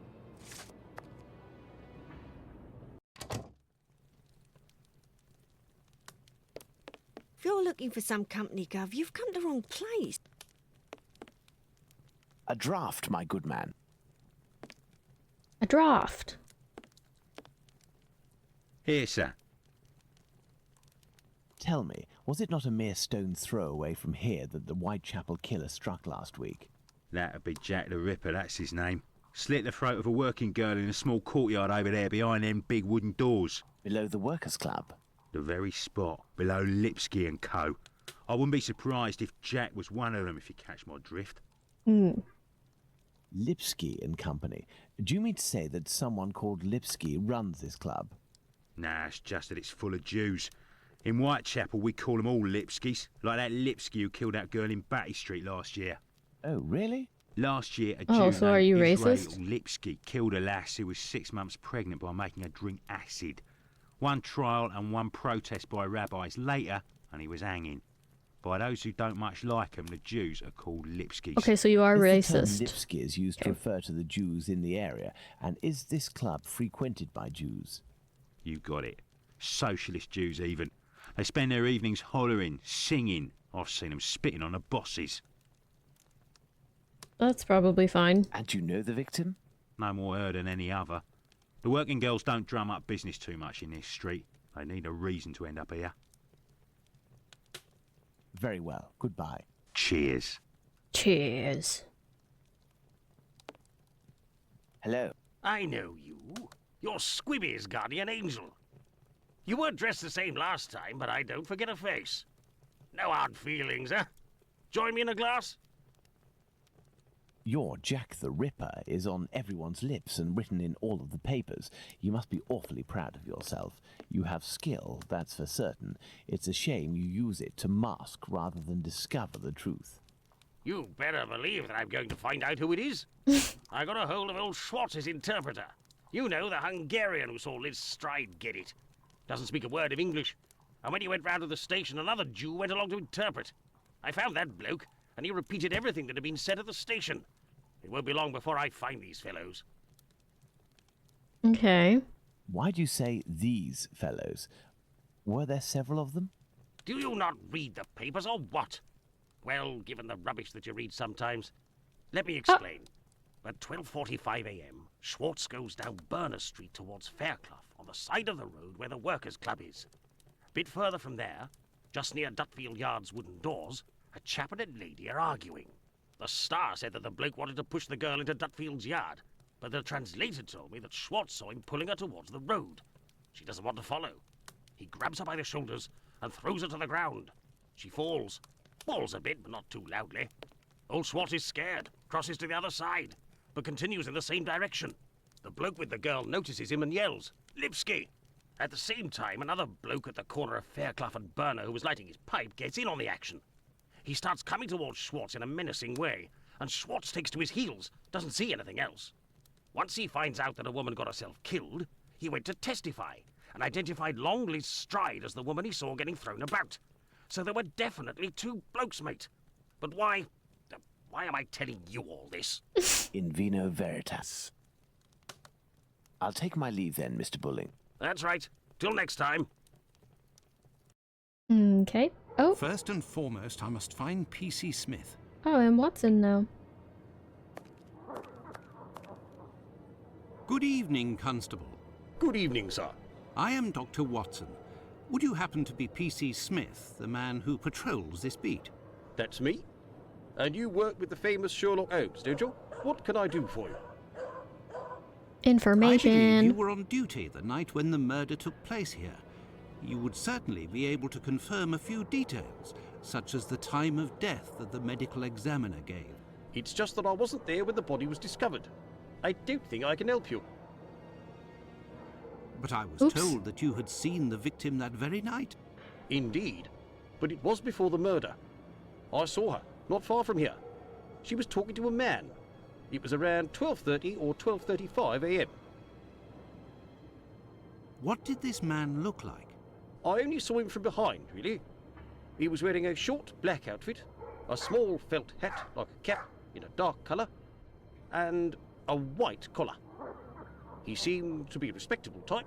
He was carrying a packet in his hand, wrapped in newspaper, about 18 inches long and about 6 inches wide. His outfit reminds me of someone that I know. Was he a large man, on the older side? I don't think so, no. Even though I only saw him from behind, I would say that he was barely 30 years old, or even less. Say 28, or even less. 26 So you don't know how old he was, and okay? 5 foot 8 inches tall at the very most. He had a small dark brown moustache and an olive complexion, I would say. But once again, I only caught a brief glimpse of his face in three-quarter profile. Nobody else saw this man? I discussed this previously with Mr. Eagle, the president of the Workers' Club. That night he returned around 12:40 a.m. to the club. He used the passage through Dutfield's yard to get into the club because the main door was locked. He can attest that he didn't see anyone else in the passage at that time, but wasn't really paying attention to who else might have been in Burner Street itself. He was listening to the song coming from the club. In short, no one else saw him. Well, thank you for having satisfied my curiosity, my friend. A fine evening to you, Doctor. Okay.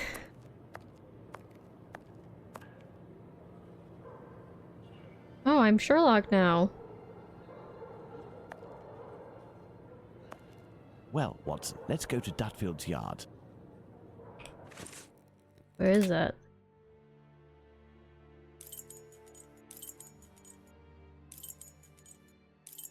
Oh, I'm over here.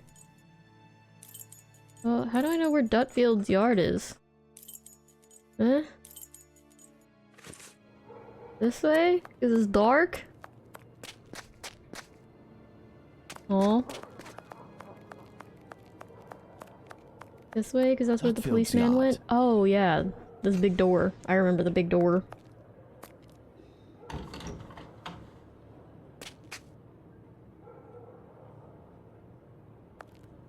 Oh. Your interrogation of P.C. Smith has proven to be very shrewd and of great interest. Thanks to the information I've managed to gather and that you were able to read in my notes in Baker Street, Watson, we can recreate what happened that fateful night at this location, Dutfield's Yards to be precise, the site of Liz Stride's murder. Okay. The club meeting ends. Oh wait, it'll show me the document, won't it? Oops. Oh, not deduction. Conclusions? No. What? Is it? Where did it go? Do I have to do it again? What are we doing, Holmes? Watson, imagine the victim laid down there on the ground. Wubba Pantfulo. Her right hand, it is bloody, as is her wrist. Okay. Great. The throat, there is but one clean cut, slightly slanted downwards. Her left hand, it is closed around a bag of pastils. The Her left candy. hand, it is...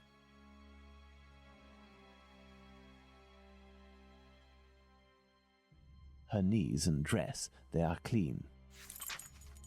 Okay. Her knees and dress. Anything else you want? The ground is muddy. Okay. Ah, here we go. Oh, it won't show me the document that goes with it? This one, it tells me the time. 12:40. 12:40 a.m., Eagle, the president of the club, enters the workers' club via the passageway through Dutfield's Yard. He passed through Dutfield's Yard. If Liz Stride had already been killed, he would have had to walk over her. The murder, therefore, had not yet happened. Minus 43. 12:43 a.m., Israel Swartz passes by Dutfield's Yard and witnesses the attack on Liz Stride. Oh wait, it said midnight. I just assumed it wasn't a time because all of these had numbers and this one had words. I should learn how to read. Midnight, the Socialist Club meeting ends. The members, mainly Jewish men, gradually begin to leave the club in little groups or alone. 12:20 a.m., the American leaves the Socialists Club for some fresh air. The street is deserted. 12:30 to 12:35 a.m., Smith notices Liz Stride talking to the man with the package. 12:44 a.m., Schwartz crosses to the other side of the road. The attacker sees him and yells, "Lipsky." The attacker must have shouted to his accomplice at the end of the road, "Lipsky," indicating at Schwartz using his head in an attempt to scare off this undesirable. 12:45 a.m., Schwartz runs away, followed for a short distance by this man. 1 a.m., Mr. Diemschutz wants to enter with his cart, but the pony refuses. We know that the murder took place between 12:45 and 1 a.m. Mr. Diemschutz, therefore, must have disturbed the killer. Let's place Liz Stride's murder on the timeline, Watson.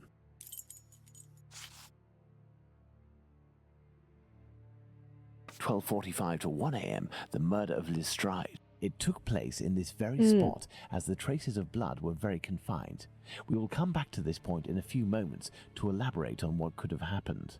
My dear Watson, now that we have found all of our clues, nothing remains but to subject them to our most likely hypotheses in order to deduce the facts. The facts. Okay. Oh, you want me to go inside here? Anything I could be nosy about? Oh, I can't even go up this little ramp. Alright. This door leads to the club for Jewish socialist workers. Oh, we're not going in there? What did you want me to do? Let's look at our deduction board, Watson. Oh. Okay.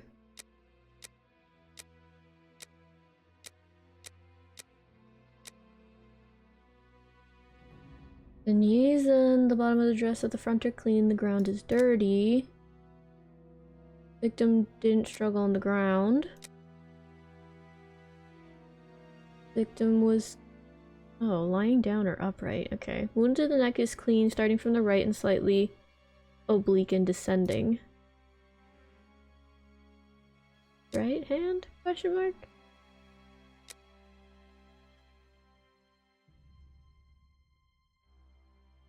I mean, there's a bunch of blood on the floor next to her. Right?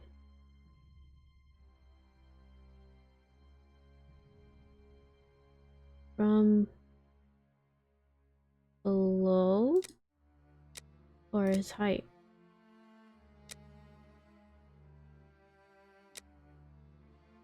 Okay, so that must be right.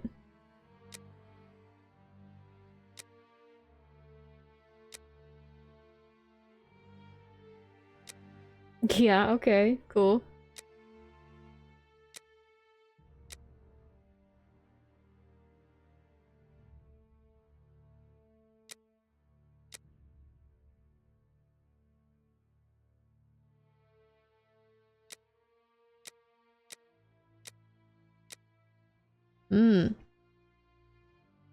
Bloody right hand and wrist. The carotid wasn't slit.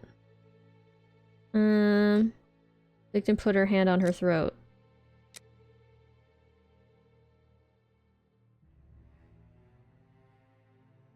Then? Oh. We have two possibilities. The first is that Liz Stride's killer and the attacker, seen by Schwartz, were one and the same man. The second is that Liz Stride meets a client. After some discussion, they head towards Dutfield's yard to do their business. As soon as they arrive, the attacker appears while his accomplice keeps watch. Schwartz's arrival dissuades the two men from lingering. They leave the area and leave Liz Stride in a tense state, but glad to have kept her client. He will be her murderer.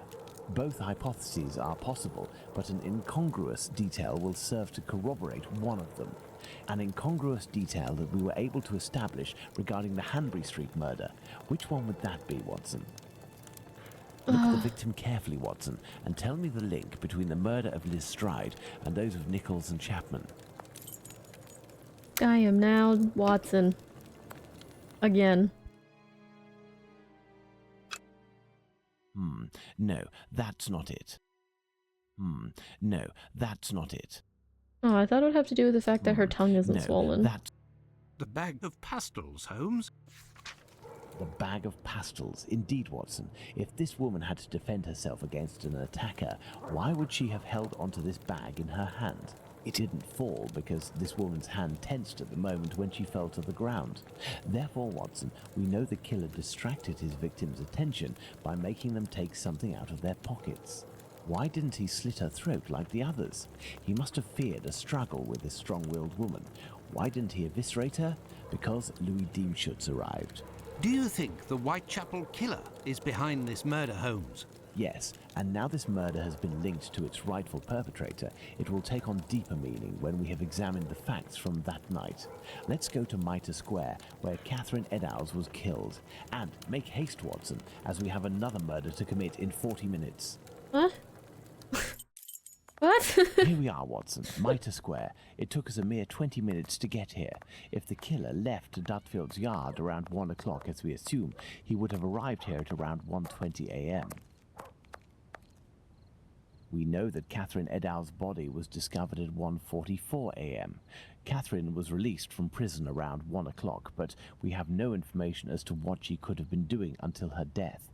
This place has 3 possible ways out. Let's yeah, I see know. where they Are lead. we... Is it us? As a precaution, The whole I pig brought an thing old makes me map of the wonder if area it was with me. us. It will help us get our bearings. Let's hurry, Holmes. This neighborhood makes me ill at ease. This neighborhood makes me ill at ease. Oh, look! Hey, James! Pass trick. Don't look at it too closely. That's definitely what it says. Whoa. There's a lot of stuff over there to examine. Can I go over here? Church Passage. It must be opposite the Imperial Club at 16 to 17 Duke Street. Let's go to the end of this lane, Watson. This one?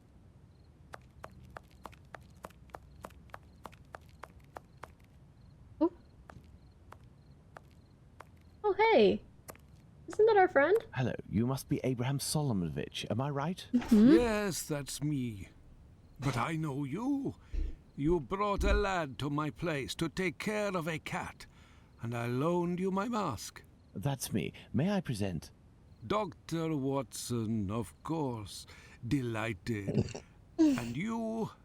I have known for a few days that you are a detective by the name of Sherlock Holmes. Is that so? You don't miss a thing, do you? It was the children who gave me away. Am I right? They didn't want to, but I gained their confidence by offering them a small comb and half a cake. They made a good deal out of it, so I don't blame them. However, I must request, as a personal favor, that you do not reveal my identity. You have my word. Curiosity is just killing me, as you may have guessed. Would it be breaking an oath to confide in me the nature of the investigation that you are leading? Does this spot where we are now in Mitre Square mean anything to you? A demon lives in this city, Mr. Holmes. These unmentionable acts degrade the human race and put the Jewish community in terrible danger. Lots of rumors are circulating, but they are but rumors. I see you're leaving the Imperial Club. It's a stone's throw away from Mitre Square, and the two recent murders were most probably discussed in there. Do you know if anyone from the club saw or heard anything that night? Yes, Mr. Holmes. That night, 3 members of our club saw a woman talking to a man at the very spot where we are standing, a few minutes before the body was found at the end of this passage. Fantastic, Holmes. Calm yourself, Watson. There is nothing at the moment to suggest it was the victim. Can we meet these members? I am afraid that won't be possible. As soon as the police heard the evidence of these men, they were sworn to silence. I understand. But you are working for the good, and I must tell you what I know.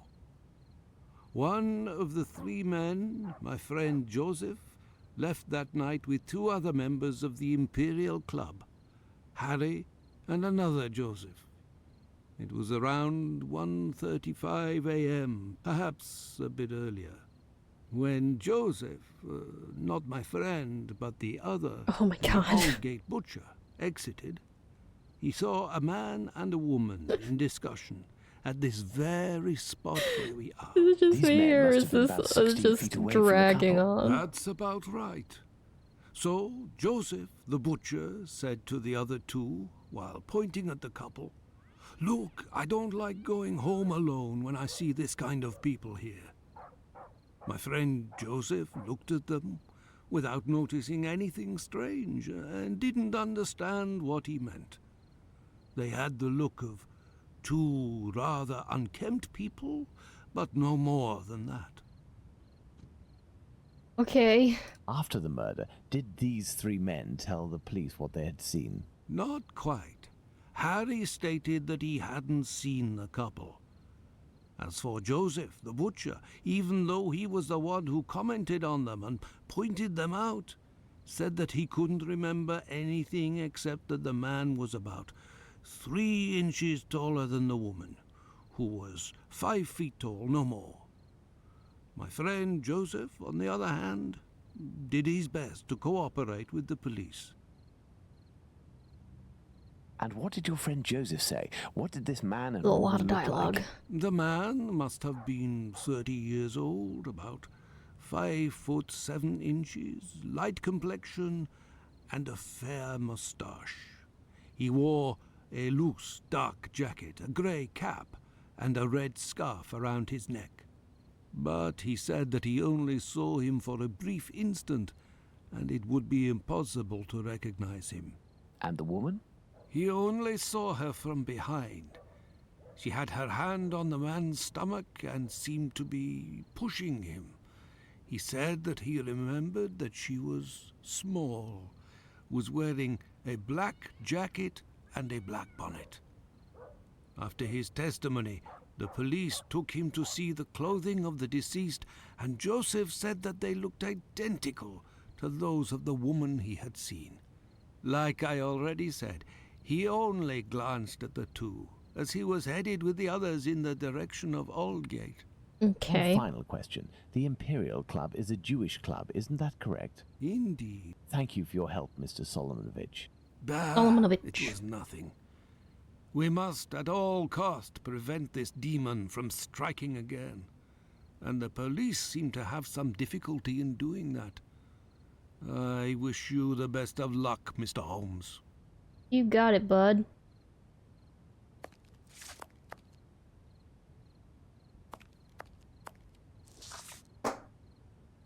Okay, there's stuff to look at over there, and stuff over there still. The Imperial Club. I have no reason to go that way. Then why did it have the little magnifying glass? You can't blame me for trying. Do you know a lot about the Jack the Ripper murders in reality? I know a little bit. I've seen like a video or two about them, but not much beyond that. Ah, that's the pile of stuff. What is this? Oh, okay.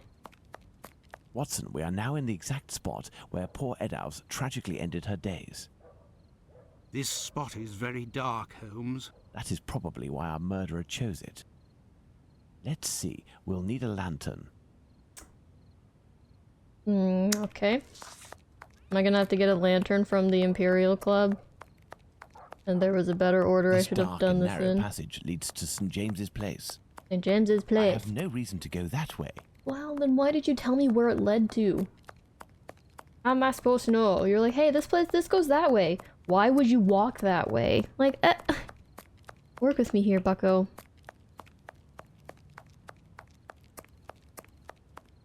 Give me a lantern. I have no reason to go that way. I have no reason to go that way. Holmes. Don't come to my place, I don't like visitors. Yeah, but the way he said it, it's like, they definitely like visitors. I have no reason Why to go would you that go way. that way? They don't like visitors. Like, but, make up your mind. Oh. This building is the Great Synagogue of London. I go in? Closed. Stop telling me I can examine stuff if I can't go inside. It's very misleading. Oh wait, I have a box of matches. Can I not just... Oh wait, this? I found it. This dark and narrow passage leads to St. James's Place. St. James's Place.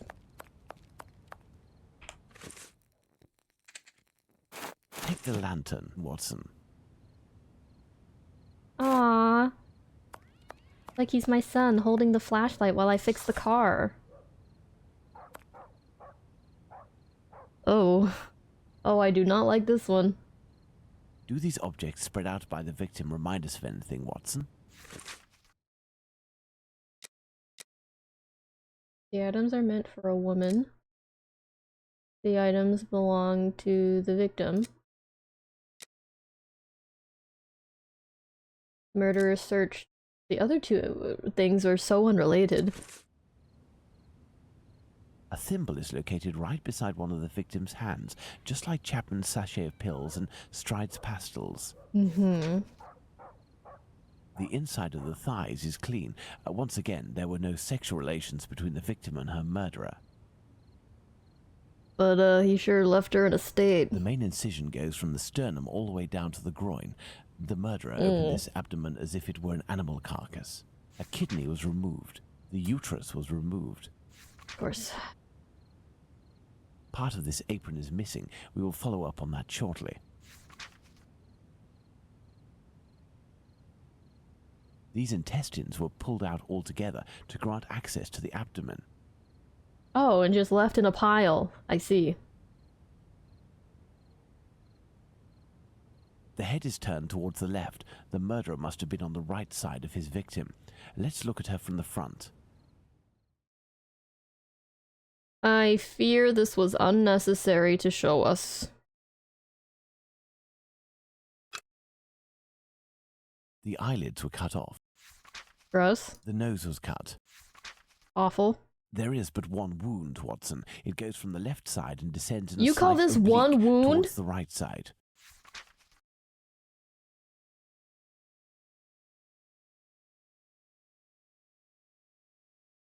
What?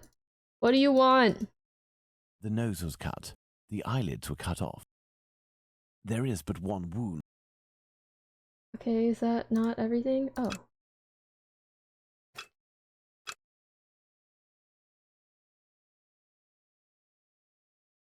No, that's everything, right? The head is turned towards the left. I didn't see everything, apparently.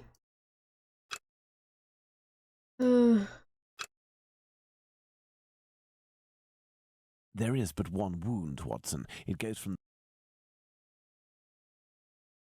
The eyelids were cut off. The nose was cut. What am I missing?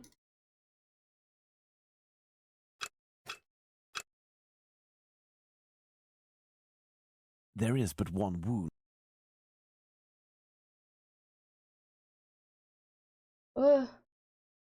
Parents had a book about Jack the Ripper with crime scene photos in it. I found it and saw them when I was way too young. Yeah, that tracks. That tracks.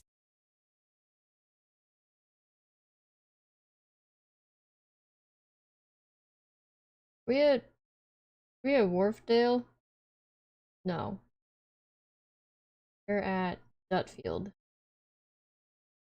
No, wait, we're at Mitre Square.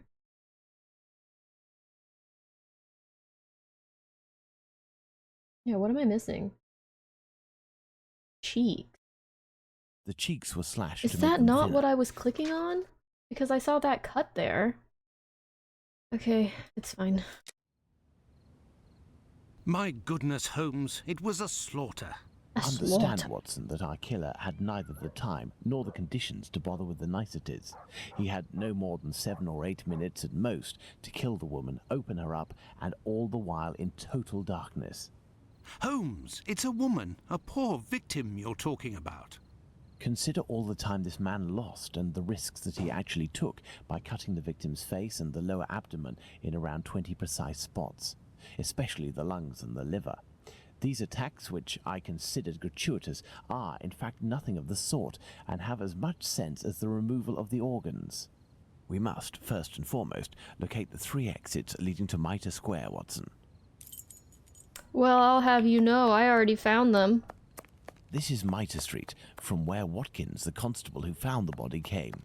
Watson, we must now consult our timeline. We began in Dutfield's yard, but this time we will try to recreate the actions of certain people, in this case, those of the 2 policemen.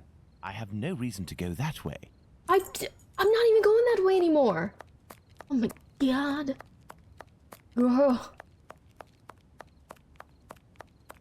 Are you not gonna say the thing this time? Nothing of interest here. Okay. Aw, look at you with your little lantern.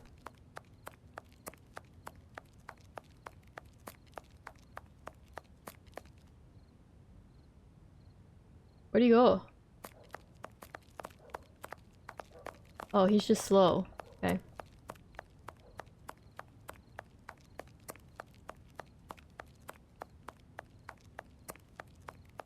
Nothing of interest here.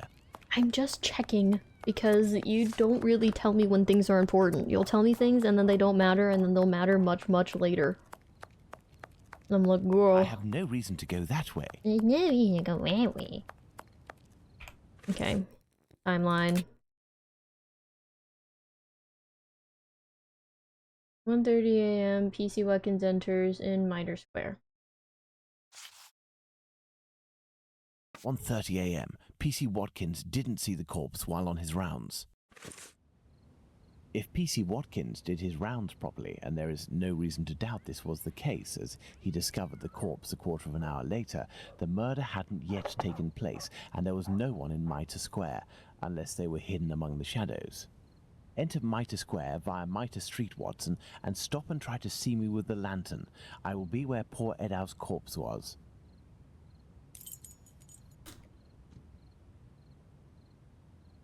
Hello.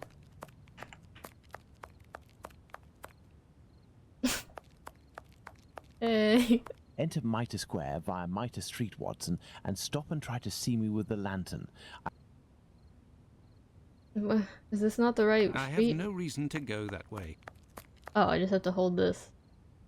Hey, I see you.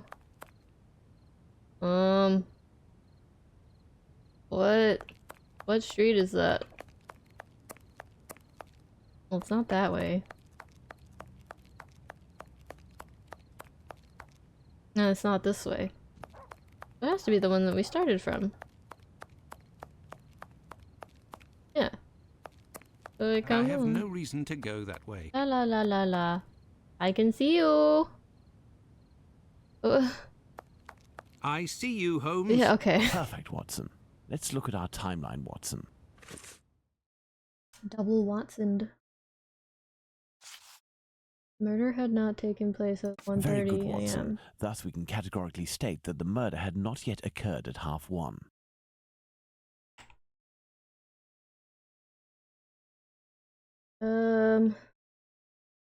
35. 1:35 a.m. A man and a woman are arguing at the entrance of Church Passage. The man came from Aldgate. And 1:42. Oh. 1:42 a.m. PC Harvey arrives in Mitre Square. It should be noted, Watson, that the constable didn't enter Mitre Square. He could not have seen the corpse lying on the ground. But would he have been able to see a man sitting or standing? Go to the Church Passage entrance, then come back and try to see me while holding your lantern. I will stay at the spot where the victim was discovered. Okay. Am I in the right spot or do I have to walk over to it? No, this is Church Passage. Okay. Hey. I see you, Holmes. You had to proceed into the square in order to see me, something Harvey didn't do. It is possible that the killer was still there. 1:42 a.m. PC Harvey arrives at Mitre Square, but does not go in. The murderer may well have still been there. Did you just say the same thing twice? Okay. 1:44. 1:44 a.m. The body is Thank you so much for the discovered. luckies, Let's pants put the well. murder Hope of Paul dinner turns out Eddowes yummy. on the timeline, Watson. Put what on the timeline? What did he say?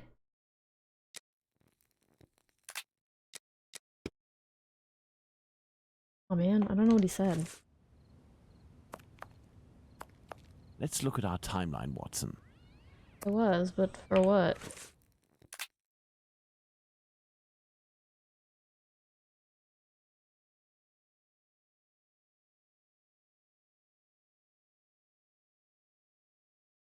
Click on anything. What do you want from me?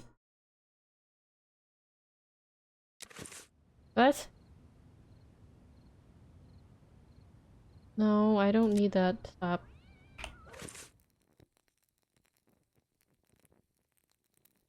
Hold on.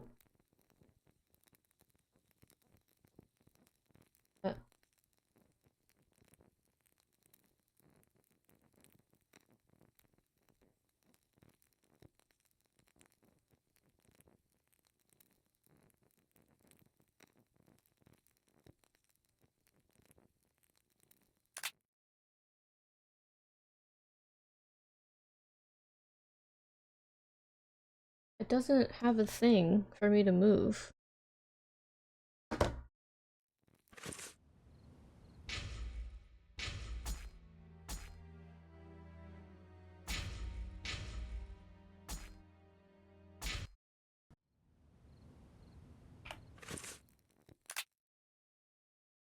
Nope, still no. But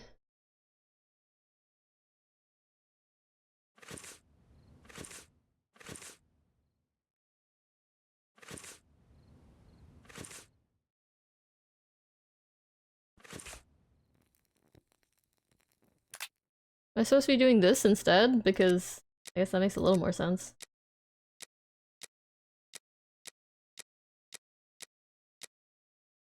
Okay, symbol is found right beside the victim's hand.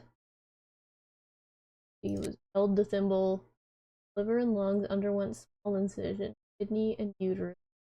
Nose, cheeks. New anatomy. Ah.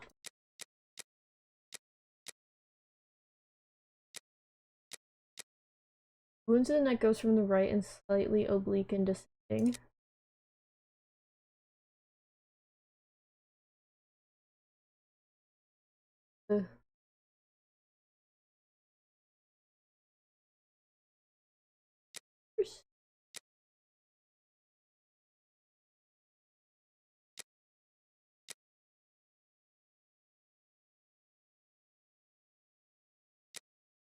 Did the same way as Liz tried.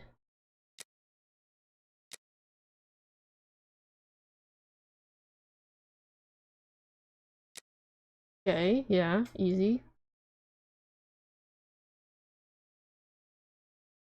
Cases, the apron was cut. Items at the victim's feet are very orderly. Oh wait, essential incision. Murderer cut open the stomach in a surgical manner.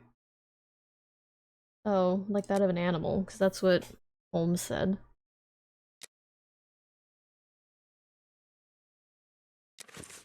Oh. Okay, so I did all of that. Now what? Conclusion? Oh. Actor offered a gift to each of his victims before killing them, diverted the attention of his victims before killing them, knew each other and had things. That was definitely that one. Whitechapel Killer proceeded in the same way. Whitechapel Killer must have been accompanied. Whitechapel.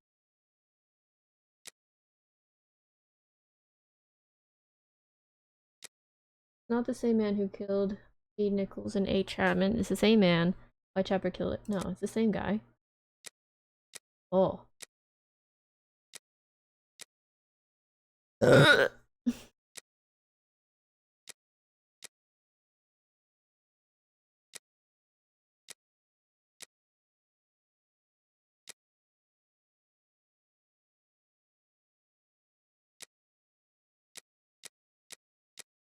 Looking for money or objects of value.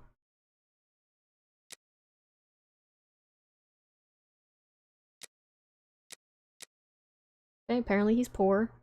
Good to know. And there's nothing I can do with these.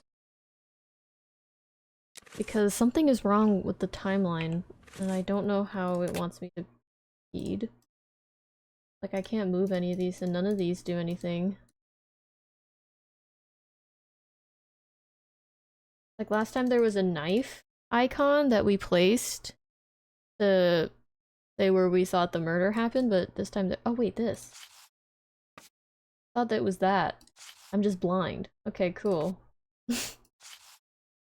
1:35 to 1:42. 1:35 and 1:42 a.m. The murder would appear to have taken place between these times, that is to say, within 7 minutes. Agreed, Holmes. But does this really prove that our killer had the time to perpetrate these two murders? Let's look at our timeline, Watson. We are looking at the timeline, Watson.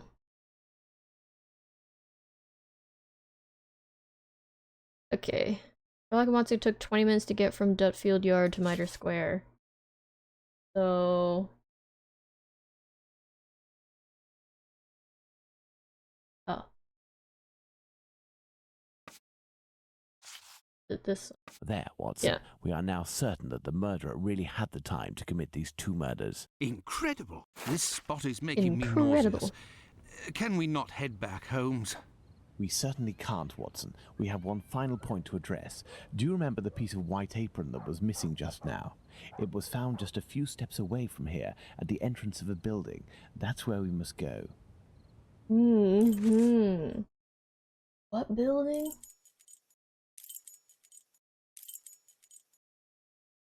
Imperial Club?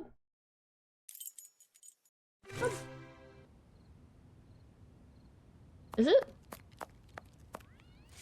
What?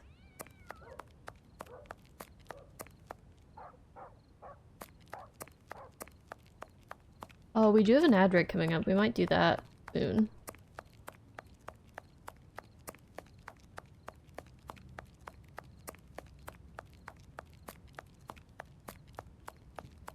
I go in here now? I have no reason to go that way. No.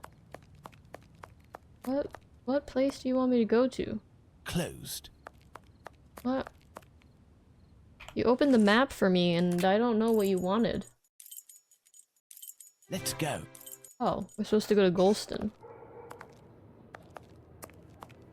There's the spot, Watson. By night, Goulston Street is deathly silent, which will permit us to carry out a fair few experiments.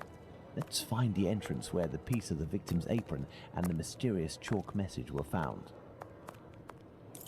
You got it. After BRB ad break time. Okay, I'm a BRB. Ad's gonna run. Get snack, get water, get what you need. I'll be back soon, okay? Okay, bye.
Okay, yeah, I am back.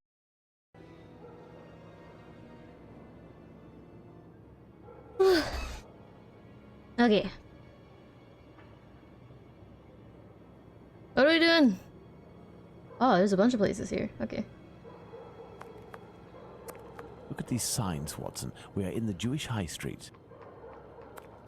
Look at these signs, Watson. Are you gonna say the same thing about every sign? Look at these signs, Watson. Yes. Yes, you are. Okay. Whoa.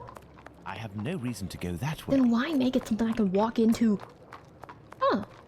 Look at these signs, Watson. We're... It's Solomonovich again. Look at these signs, Watson. Shut your gob.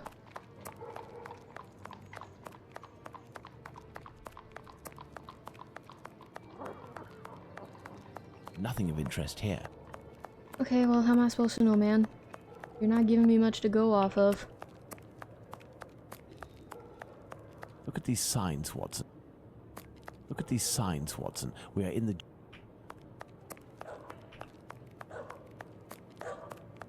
Look at these signs, Watson. Oh my god.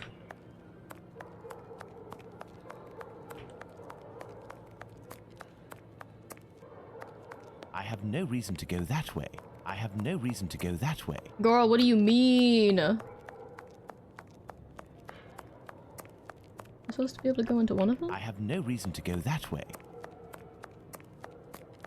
Nothing of interest here. Really?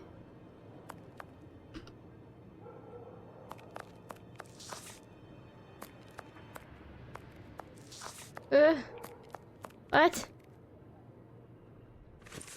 I don't remember if I said thank you for the weapons, but thank you for the weapons.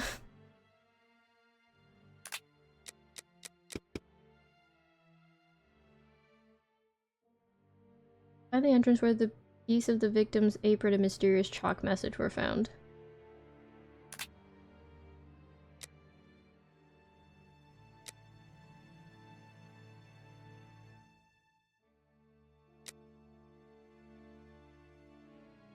Entrance hall leading to the stairs of 109 to 119.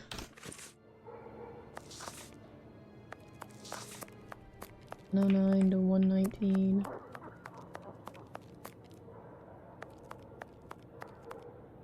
I have no reason to go that way. 109 to 119.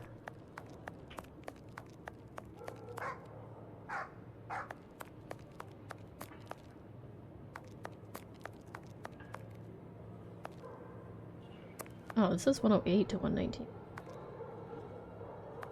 You don't want to, like... What? Pray, let us find the entrance in which the piece of the victim's apron and the mysterious chalk message were found. Yeah, it's right here. What are you talking about? There's the spot where the Are you apron kidding me? and the message were found by PC Long. Now, let's recreate the scene. Remember, Watson, it was raining that night. Find me something with which to mimic raindrops hitting this wall while I write something with my chalk. Oh, do you think it's a The watering Jews are can? not the men that will be blamed for nothing.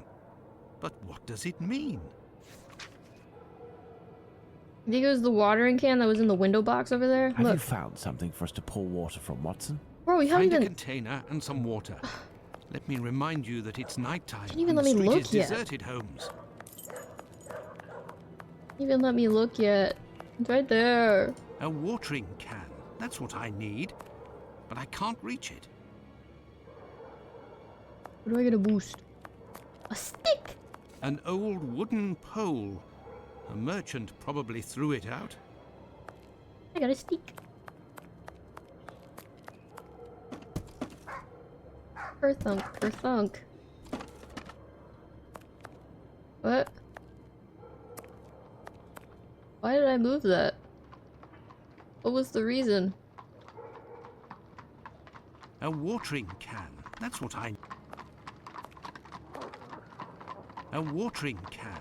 Am I supposed to combine the stick with something? Oh. That may come in handy. A hook. Who knows? What do you mean, who knows?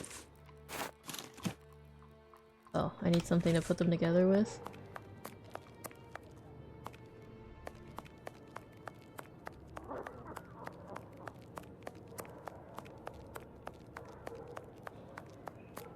I have no reason to go that way.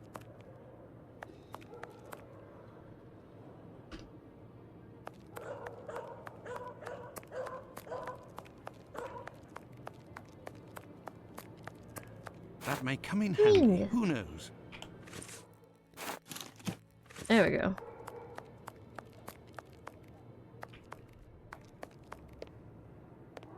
Oh, I could actually walk up on top of the box this time. I couldn't last time.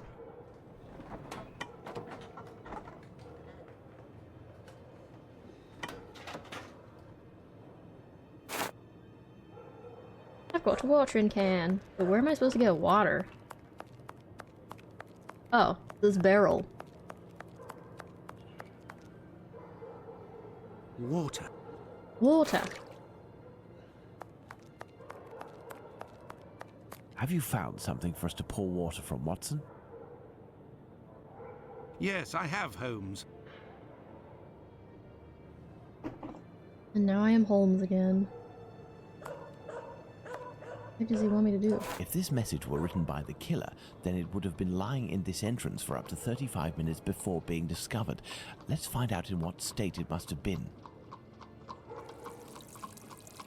This message could not have withstood an entire night in the rain. During the investigations carried out on the night of the double murder, PC Hulse inspected the entrances of this street around 2:20 a.m. and confirmed to have seen nothing out of the ordinary. At 2:55 a.m., 35 minutes later, PC Long found Catherine Eddowes' piece of apron and the message in chalk. This message would not have withstood a whole night in the rain, as had I continued to water it for a little longer, I would certainly have erased it. It was written, therefore, at the moment when the piece of apron was dumped. This substantiates PC Hulse's statement, which stated he had seen neither of these during his rounds. After its discovery, it was guarded and protected from the rain, which was subsiding, which explains why it was still legible when it was erased at 5:30. My dear Watson, when you met P.C. Smith on his rounds in the street, where was he? On the pavement or in the middle of the road? In the middle of the road, Holmes, without a shadow of a doubt. Good. You will go down the street with your lantern as if you were a policeman on patrol, Again? using Smith's position as a guide. As soon as you see the entrance where I used the watering can, tell me if you see anything. Okay. With the lantern.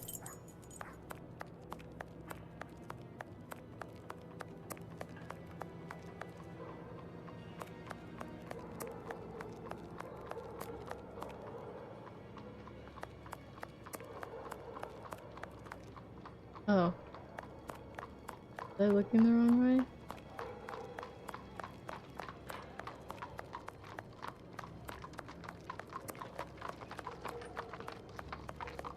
What? I have no reason to go that way. Oh. How do I tell I have no Sherlock reason to when I go see that him? way. What? No, you aren't in the right spot with the lamp, Watson. Yeah, but it doesn't tell me that I saw you. I have no reason to go that way. I'm in the middle of the street.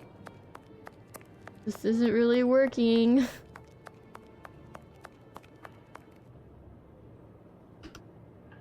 What? I have no reason to go that way.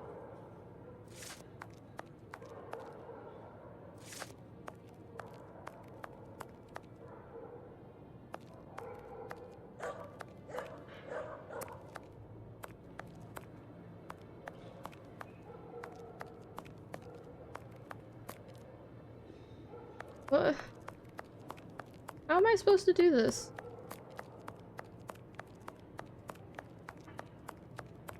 What does it want from me?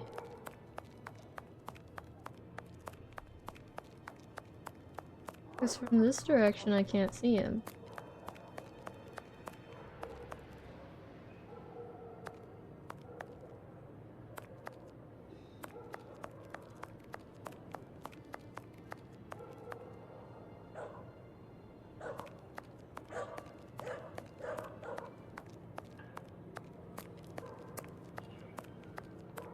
Yeah, see? What? You're making me have to look up so many things because it's being finicky.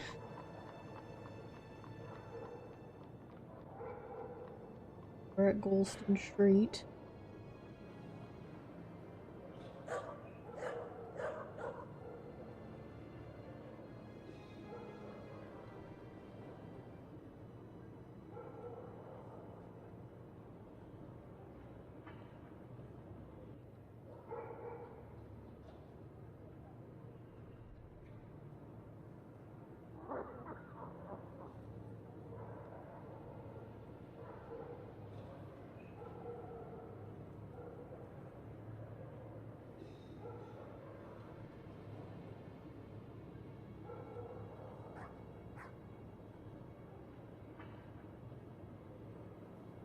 Holmes will ask Watson to play the role of the police officer with the lamp. Doctor has to inform Sherlock when he will see apron and text written on the wall. As Watson once again go to the dark corner of the street until he will see something in the gate. But he can't see anything. It's so far away. No reason to go. Every time I click, he stops moving.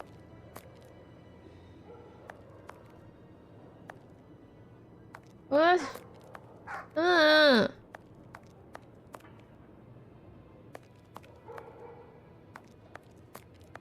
Wait, I had the conversation icon for like a second.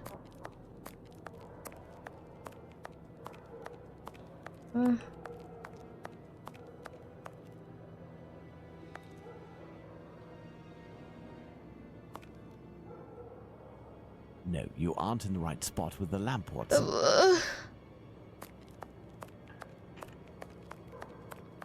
I don't know what he wants from me.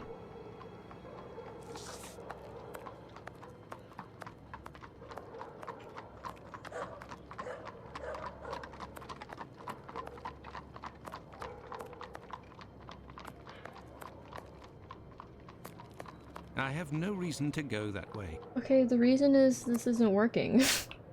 What do you mean?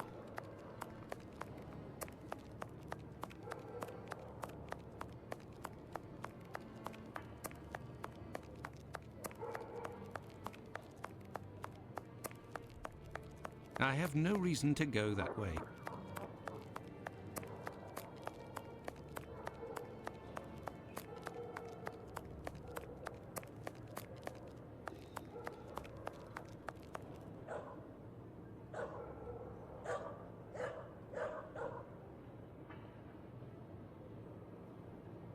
Oh my god, okay. Time to find a different guide because this isn't helping.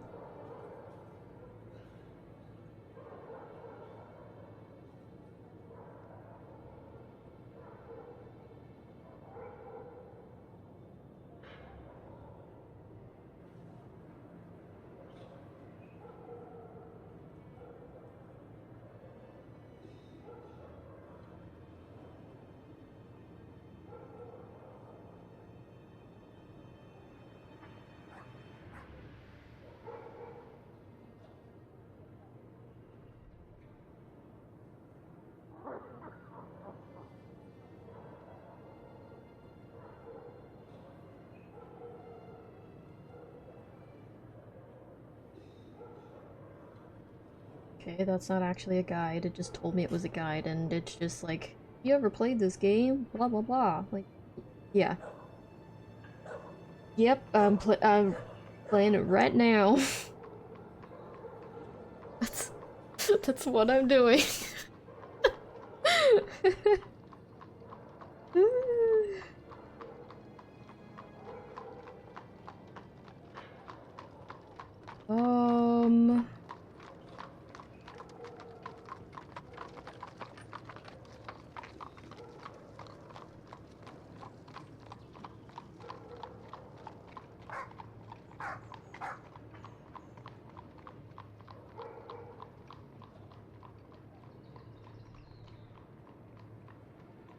After you switch back to Watson, turn left a little bit so you're looking directly at the nearest street lamp.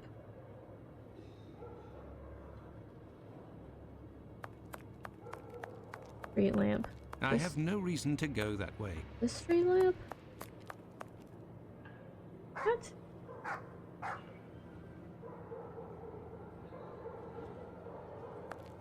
Move around near it without getting too close. Or is it this street lamp? The one with no lamp.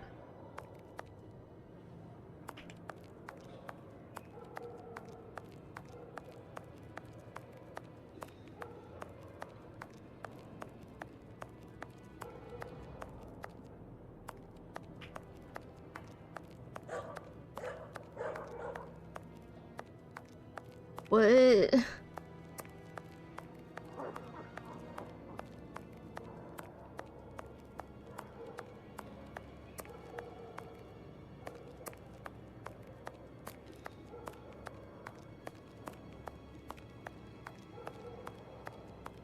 I have no reason to go that way.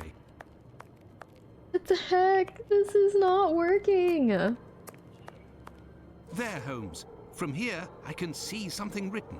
Can you read it? No. Do you see the white rag, Watson? Girl, you're telling me that complaining works? And I'm really annoyed about it? I see something on the ground, but I'm not sure if it's what you were talking about. P.C. Long, who found the piece of apron, was examining the interior of the entrances, and yet nobody would have predicted that this piece of material would be discovered on the very night of the murder by a policeman on patrol. What are you trying to get at, Holmes? Let's look at this message on the wall, Watson. The Jews are not the men that will be blamed for nothing. In other words, the Jews were possibly blamed for nothing, but that will no longer be the case. Reading this message naturally begs one question. What would that be, Watson? Why? Indeed, Watson, why? For what reason would one have the right to blame the Jews in the future? Remember, Lestrade was killed near a club for socialist Jews, Edaus not far from a synagogue and the Imperial Club, and finally, this piece of apron dropped here. This building is occupied by Jewish families. The killer really did go out of his way to incriminate the Jews living in the area. It's a bit obvious, Holmes. Yes, but with the rumors, Watson, the author of this message would have received a response to his strategy. You are right, Holmes. So perhaps it's a good thing this message was erased. Whoever took the decision to do this is a man of great wisdom and courage. Let's return to Baker Street, Watson. I have some pipes to smoke to help me think more clearly. Let's go back to Baker Street. Home, sweet home. 1 second. Oh, okay. Baker Street. Ooh. I had nightmares all night, Holmes. As for you, I bet you didn't get a wink of sleep, did you? It's this chalk message business, isn't it? Among other things. And this lunatic is still running free. If only we knew what he looked like. But we do know, Watson. We have a fairly accurate description. I must have missed an episode of your adventures, Holmes. Not only have I heard you discredit the value of our eyewitnesses, but the few descriptions we do have don't seem to correspond. An inaccurate account can regain its value if we can discover why and to what extent the truth must be rewritten. We've learned a great many things tonight, and I'm able to tell you what our man looks like. Really? Yes, and we're going to need a few things, Watson. Find me 3 mannequins, my worker's costume, my 3 full wigs, one of your worn garments, yes, that can be used for the workman's outfit, and one of your old suits. Oh, and my deer stalker, the one I never wear, but everyone seems to think I wear day and night. What? What a long list of things. I was wondering what that mannequin was here for.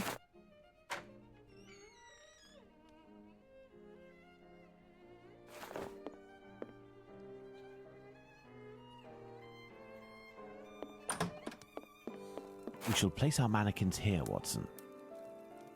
Okay.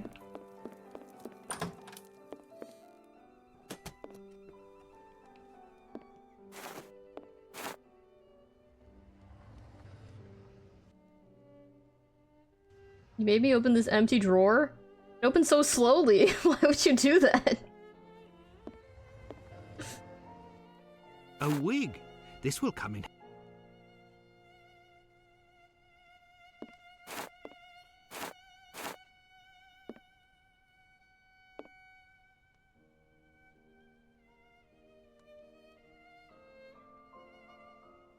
Did we say 3 mannequins? Only 2. Open the door. Oh my god. Thank you. Ah, found it.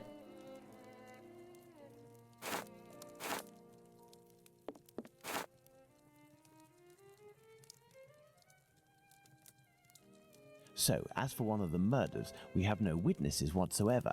As for the 3 other, we have at least one person who claims to have seen the victims talking to a man a few minutes before their death. Do you remember who these would be, Watson?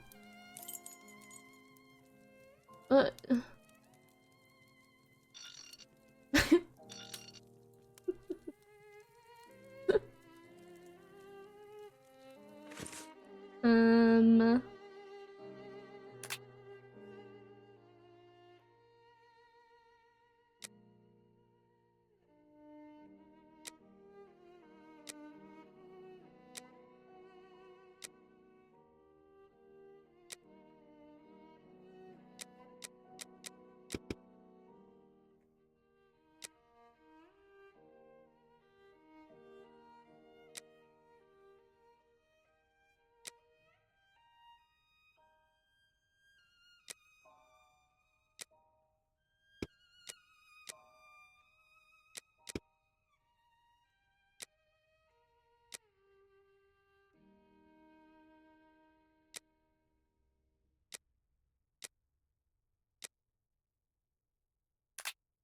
Did she use dialogues? Probably. Is it this one where he said it?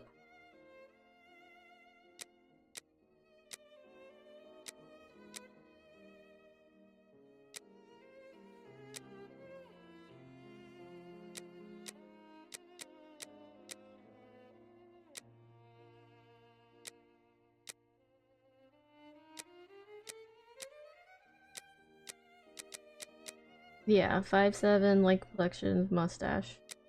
Okay.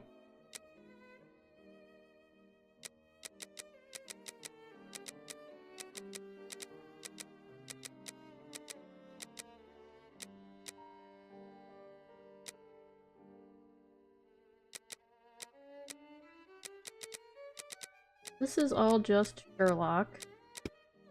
Oh, and Watson says something unhelpful.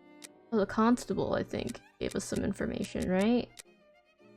Yeah, also not very helpful.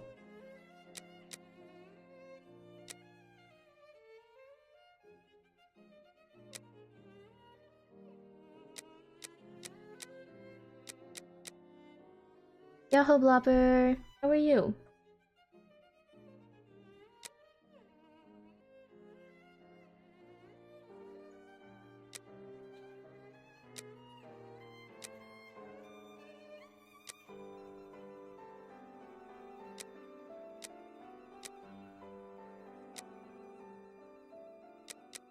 One where someone said it was one of the testimonies, wasn't it?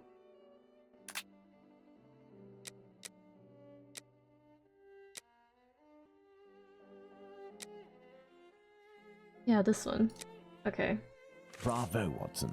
There are our 3 witnesses. Nailed it. One, he said...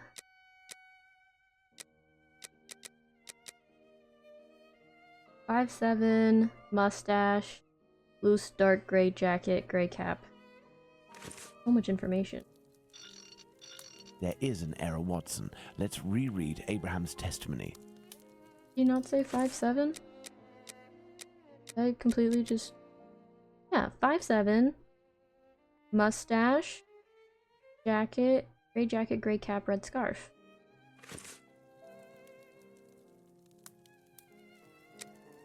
Gray jacket, gray cap, no red scarf.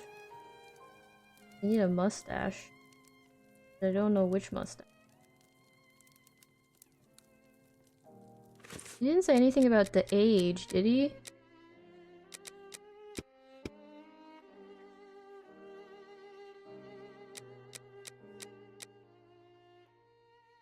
Oh, 30. Oops. There is an error, Watson.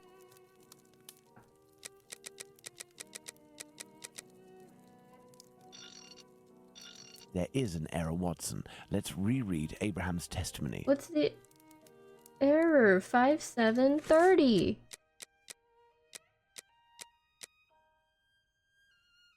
A fair mustache. Does that mean blonde?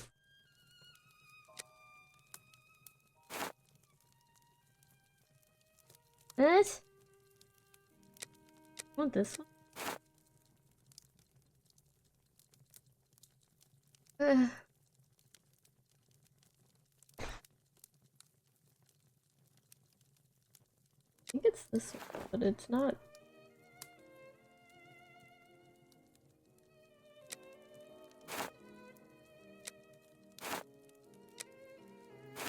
No, I think it's this. I don't know. Let's just look at this one. 26'5'8", dark brown mustache. Okay.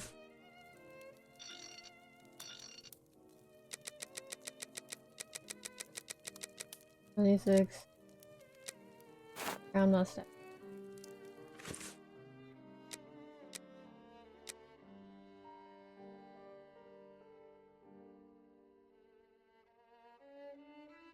Short black outfit, small felt hat.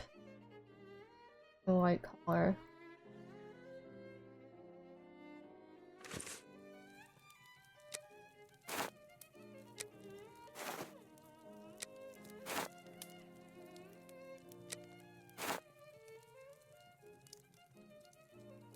Well, I don't think that's right because it didn't say anything.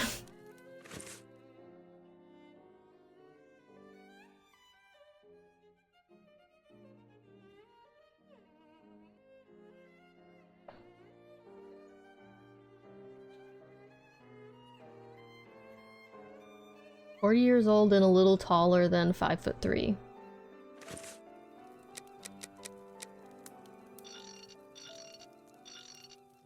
You're like 5'4", 5'5"? That's not really a lot of information.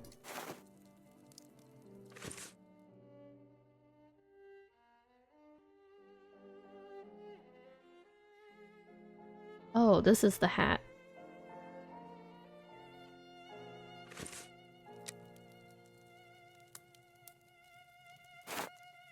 Okay.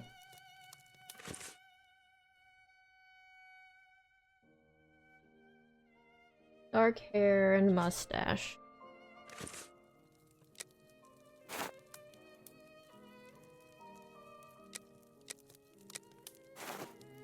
Yeah. Perfect, Watson. Okay, so that one's right.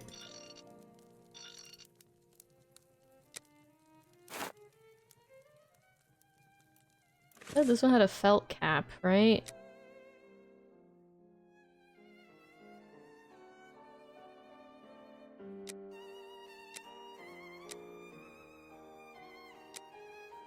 Five, 8.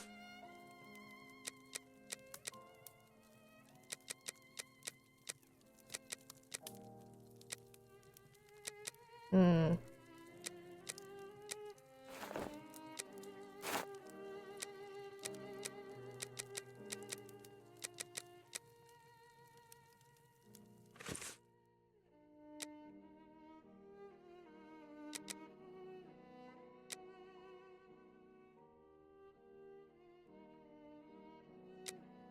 Five eight at the most. So do you think he's shorter than 5'8"?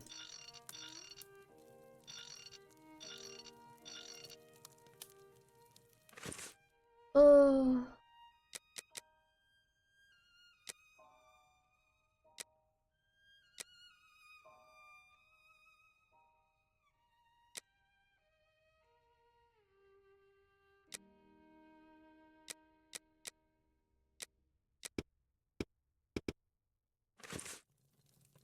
Okay.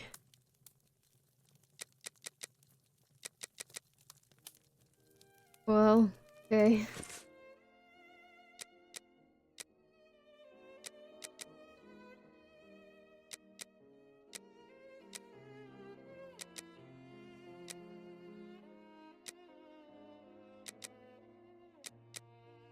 5'7", dash, blue stark jacket, and a gray cap, red scarf. Have enough hats.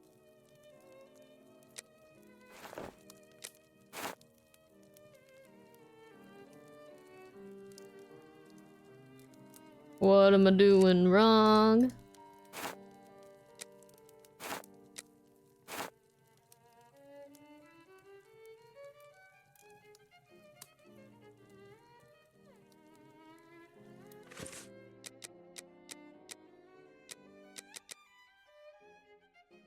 $30, 5'7".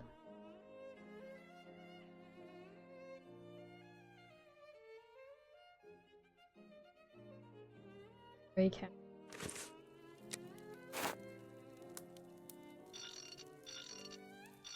There is an error, Watson. Let's reread Abraham's testimony. Where's the error, Holmes?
There we are. Oh. Magnificent. That is not what this says. Indeed, Watson, that's the right size for Abraham's mannequin. The account given by Mr. Solomonich's friend is incorrect in at least one point. The first Joseph said that the man was at least 5'7" tall. The second Joseph said he was 3 inches taller than the victim, whom we know was 5 feet tall, which would suggest a height of 5'3". Okay, Don't well, forget that sometimes it was this guessing second works. Joseph who attracted his friend's attention towards the couple on the other side of the road. We can assume he got a very good look at them. Oh, what were you saying?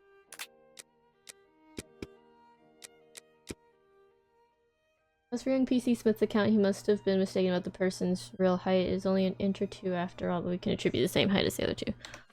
Okay, so that one's done, and now everything is in the abyss. That's not helpful.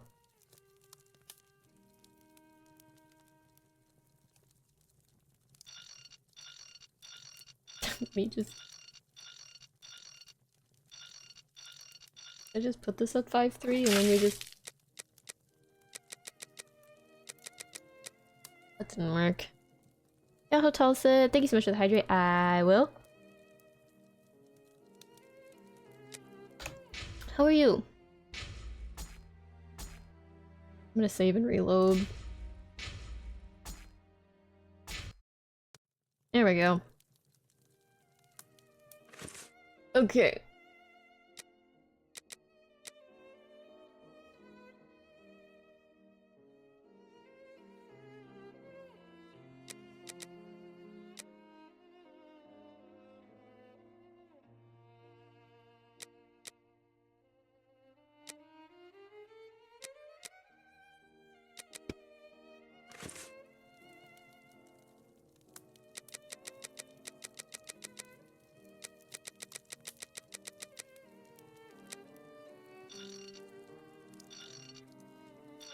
What the heck? Okay, hold on. Let's look.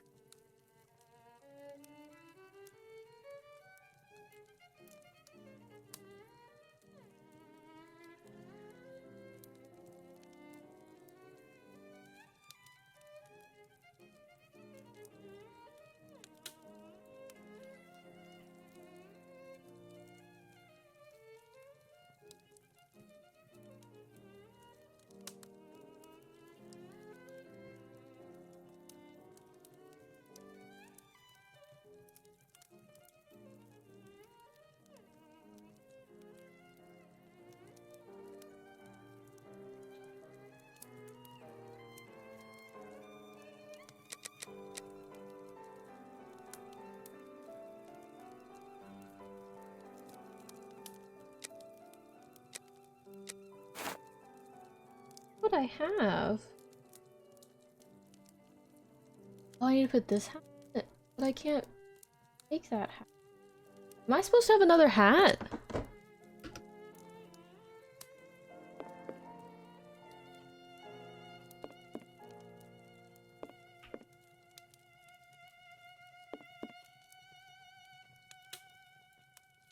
Am I supposed to have another hat?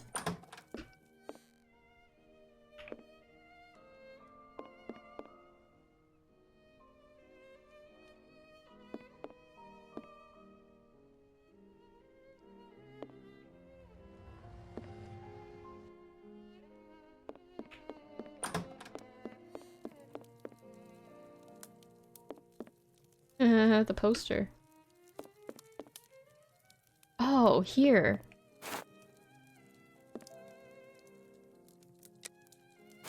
As for young PC Smith's account, he must have been mistaken about this person's real height. It is only an inch or two after all, and we can attribute the same height as the other two. So you want me to make him 5'3"? That's not an inch or two. Watson. That's Our a lot of mannequins inches. have been That's recreated 5 based on inches. the correct accounts. Now, Watson, let's see in what ways these statements differ and how the witnesses could have been mistaken. Let's look at these wigs and moustaches. Let's start by taking the first Joseph's testimony, who saw the man head-on in a well-lit spot and in which he noted fair hair.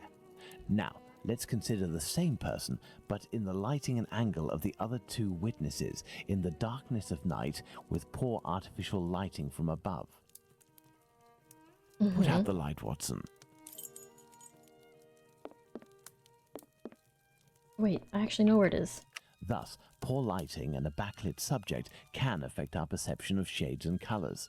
The wigs from Abraham's mannequin took on the same colour as the other two. The three testimonies, therefore, don't contradict one another, and we can apply the same facial hair to all three mannequins. Turn on the light, Watson.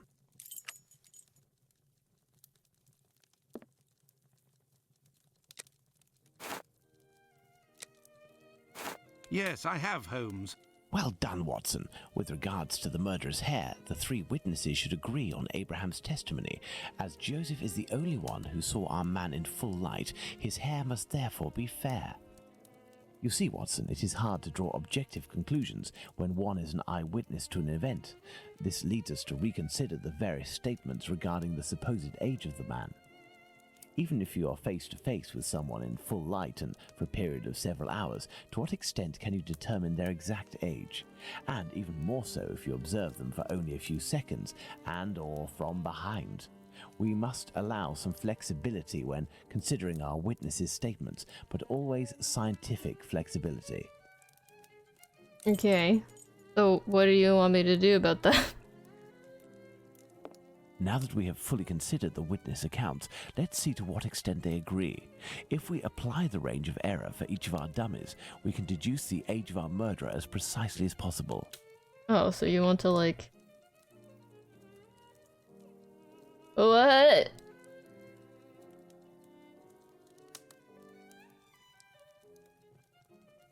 The tolerance of years? Oh, 3 to 5. Okay. Like, what are you asking me?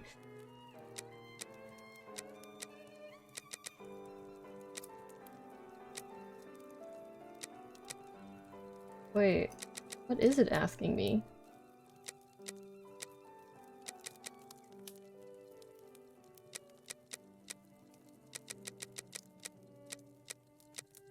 Can't be right.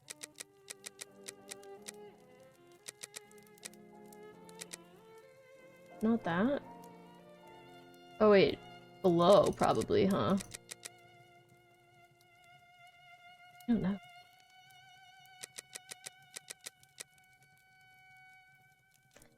Oh, what does it mean? Does it want below and above, or does it only want above? 7 to 10. Why does this have so many more options? What? It's been 30, but I don't know.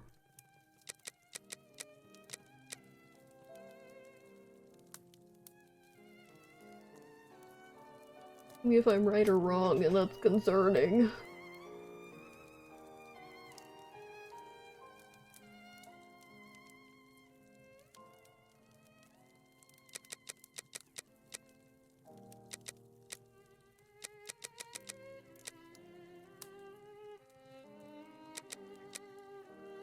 Oh.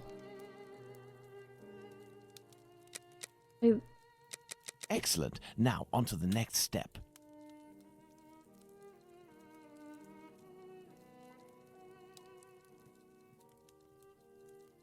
I don't know what I did. Again. So these are up and these are down. 17, 18, 19, 6, 5, 4. Excellent. Now, on to the next step. Okay. I still don't really know why, but okay. It's fine.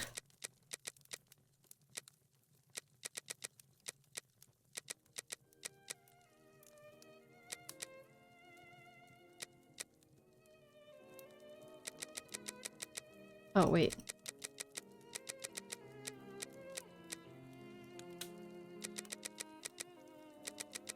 Perfect, Watson. Yes, I have, Holmes. Now that we have fully considered the witness accounts, let's see to what extent they agree. If we apply the range of error for each of our dummies, we can deduce the age of our murderer as precisely as possible.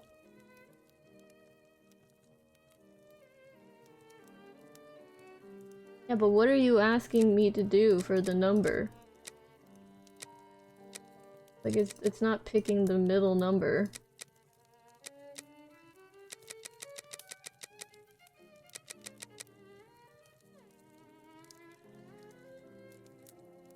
You want me to pick a number that all of them have? Because they all have 33. Is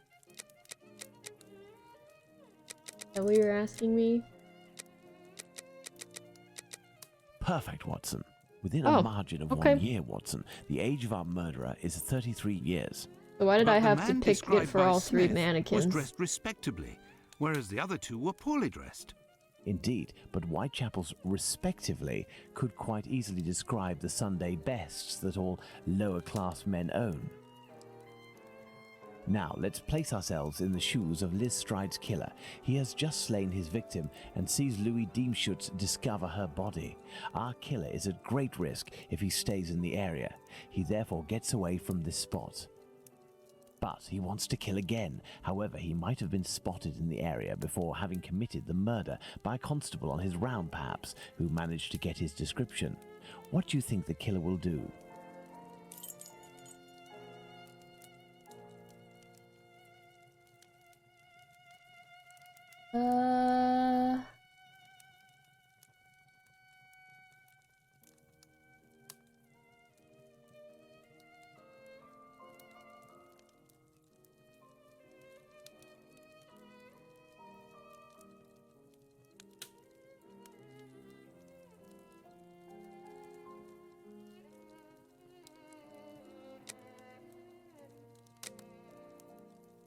What am I supposed to...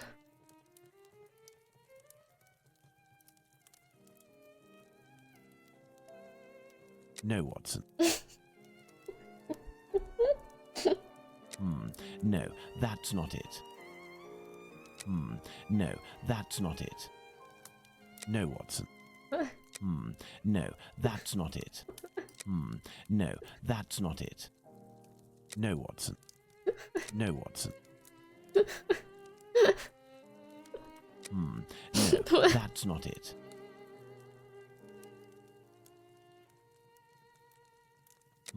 No, that's not it.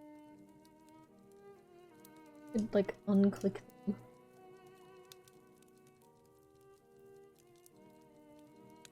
them. No, that's not it. Go back home or to a safe Okay, location change his No, clothes Hudson. and leave again in search of another victim. Yeah, Weeb. How are you? It's the only possible explanation, Watson. The man returned to the safety of his lodgings and then decided to go out again with new clothes and repeat his sinister nocturnal work. That's how the discrepancies between the witnesses with regards to clothing can be explained. What a cold-blooded animal. And what determination!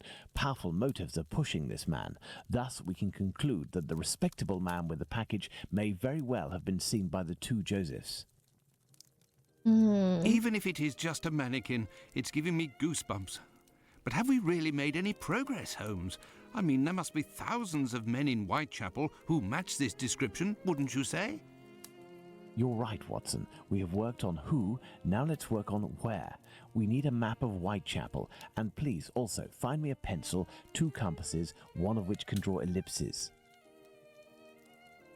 I'm just fetching items and guessing. Oh.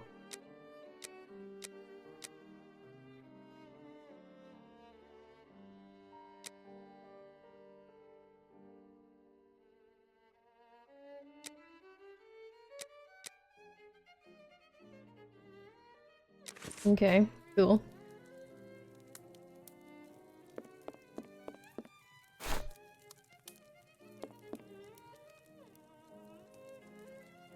Ah, the map. I am in need of something. The map? I am in need of something. What do you mean? This? First of all, let's place our 4 murders on this map, as well as the spot where the graffito appeared, and the piece of apron was dropped. Okay.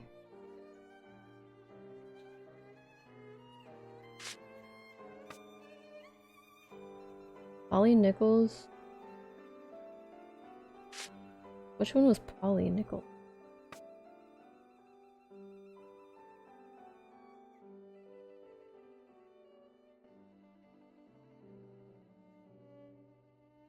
Oh man, I don't remember.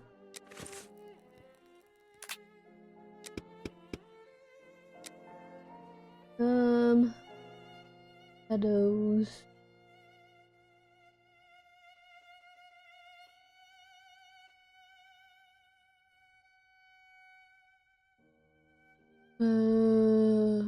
Snyder Square.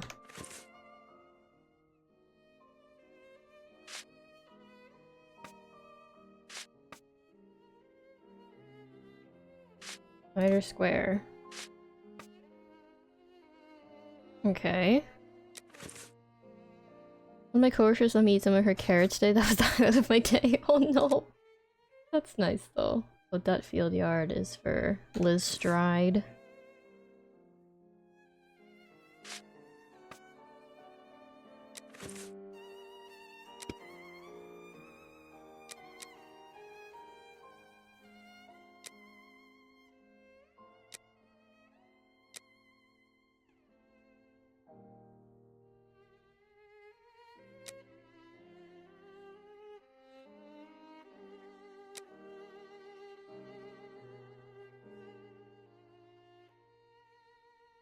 This one was the one that was like Hanbury Street. Those Polly's in here? Oh.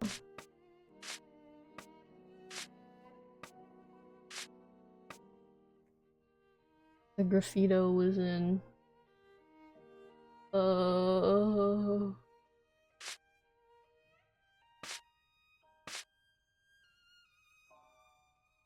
You want me to place these things specifically? It's so zoomed out and tiny. Place 2 of them on the same place.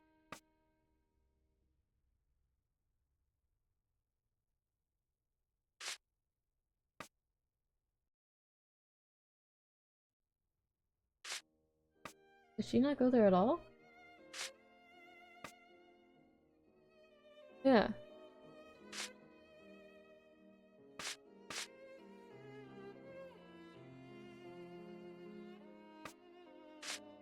Who's this? Ollie Nichols?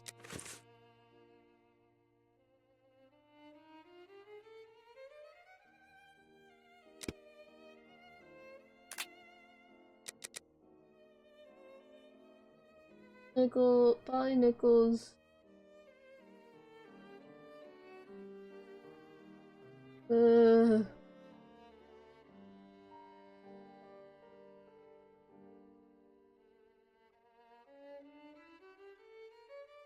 wanted to know if it would tell me instead of me having to read all the thingies. In the deduction. Oh yeah. Polly Nichols was on Bucks Row, which isn't an option. Hanbury Street is Annie. Okay, so we have those three, right? Am I supposed to find Bucks Row? Bucks Row?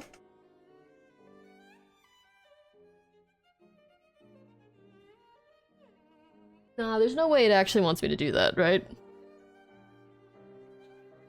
Do you think it really wants me to find Bucks Row on this?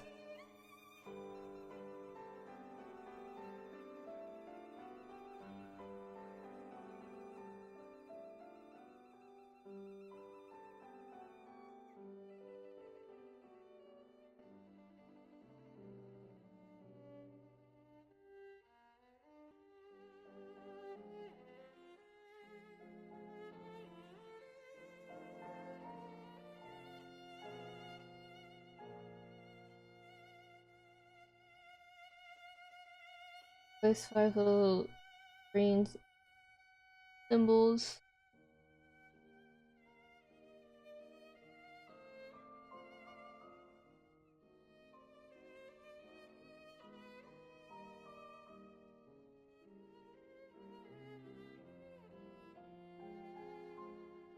Nickel.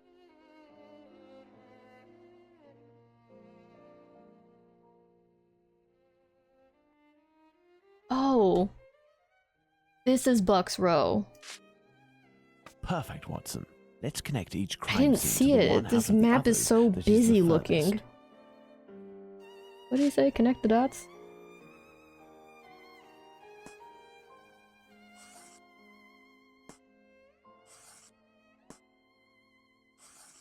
I don't know what he said to do. I wasn't listening. What did he say?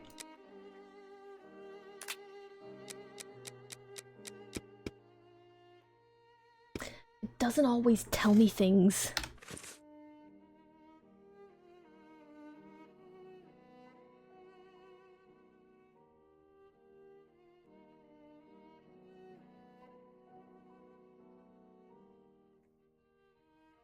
Oh, the farthest apart victims. Okay.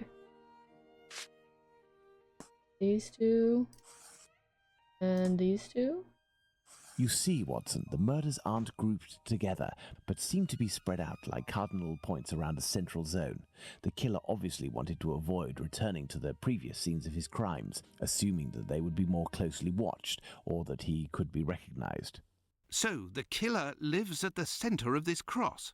In the vicinity, most certainly, but how near? We cannot afford to get it wrong. If you concentrate, Watson, you will notice that the murders are roughly equidistant from the intersection point of the diagonals.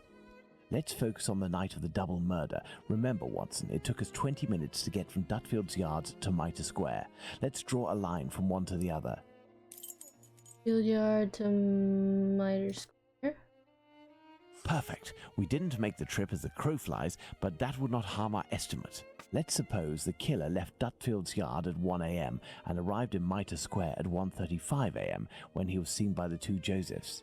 If he took 5 minutes to change his clothes, that leaves a range of 10 minutes to determine where this man's lodgings are. We must determine the area in which one can go from Dutfield's Yard to Mitre Square in less than half an hour. To do this, let's draw an ellipsis. The length between Dutfield's Yard and Mitre Square corresponds to 20 minutes. By adding half, we get a distance of 30 minutes. By taking the two right segments, each starting from the two murder scenes, and which the sum of the lengths makes 30 minutes, we get our ellipses.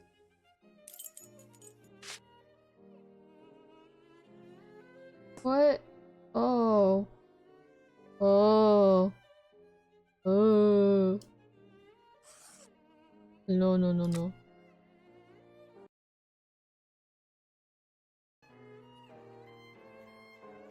How do I... How do I What does it want from me? In what way am I supposed to draw this ellipses? I thought it'd be a lot smaller.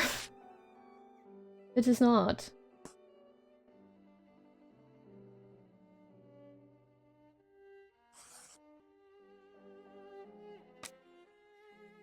What?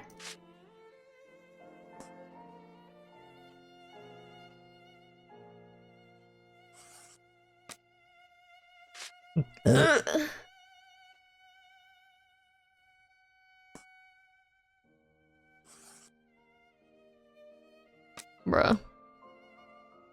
Said a lot of words.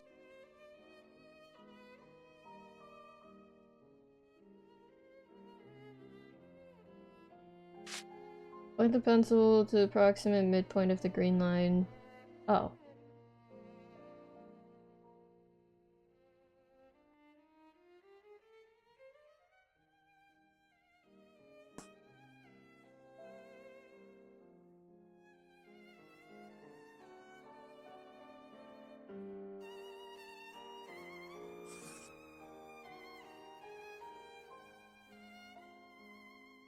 Do it right. Still, even though I thought I was doing it right.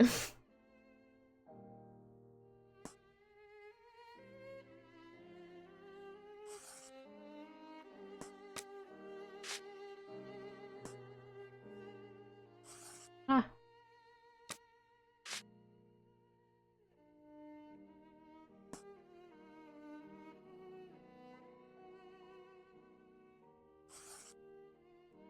Bro.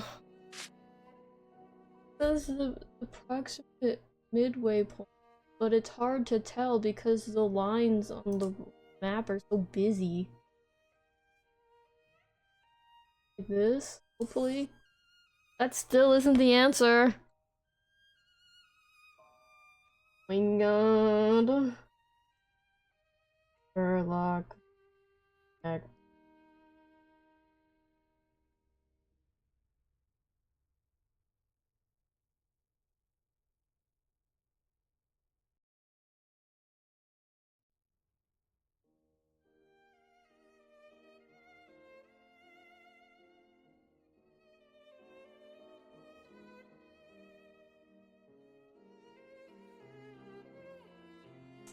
Okay, that didn't give me information.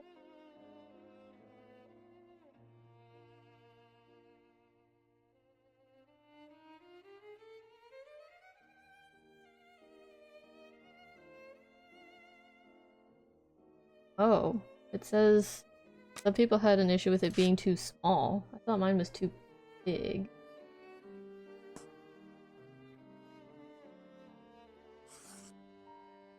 That didn't work.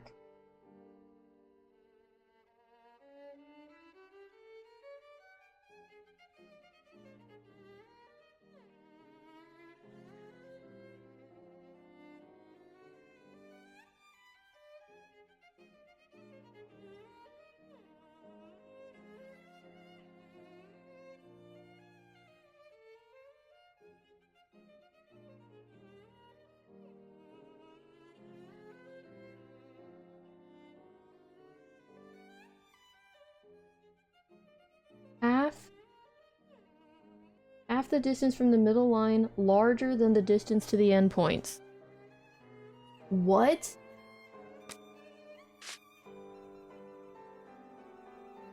So, like, big. There we are, Watson. Our killer lives in this area. It's still rather a vast area, Holmes. Yes, indeed. And our goal is to reduce this area as much as we can. We must consider the fact that the murder at Mitre Square was committed under a certain amount of pressure, given that the killer knew he was wanted for the acts he committed not long before. We can assume that he had to do it in a safe zone, that is, an area not far from where he lives. This is especially true of an act such as the graffiti he carried out after 2 murders. Let's trace a circle around this point, with the distance separating it from Mitre Square as the radius. This will enable us to determine our killer's safe zone.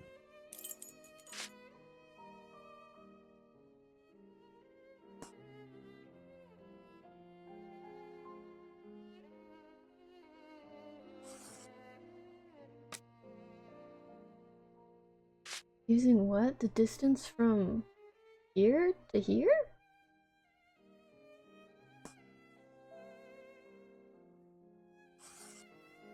Oh.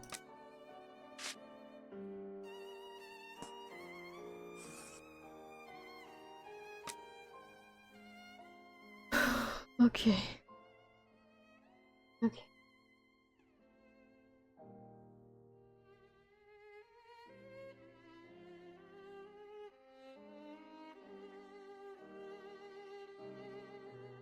Golston.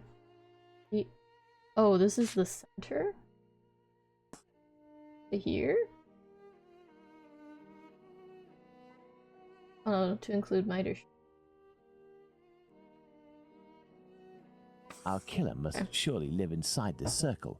Now, let's intersect it with the ellipsis that we previously determined. It is intersecting. Here. Intersect. What do you want me to do? Girl, don't make that noise. That sucked. Shouldn't we inform the police so that they can concentrate their efforts on this area of Whitechapel? It is probably already crawling with inspectors, Watson, and I doubt that they would take us seriously, even if they were willing to listen to what we had to say. Let's focus instead on understanding the killer's modus operandi. We know our murderer preys on prostitutes who are penniless, weak, sick, or alcoholic, that he distracts them the moment before killing them, and that he left an anonymous message inciting anti-Semitic hatred at the entrance of a building occupied by Jews. How would you describe this man? Racist.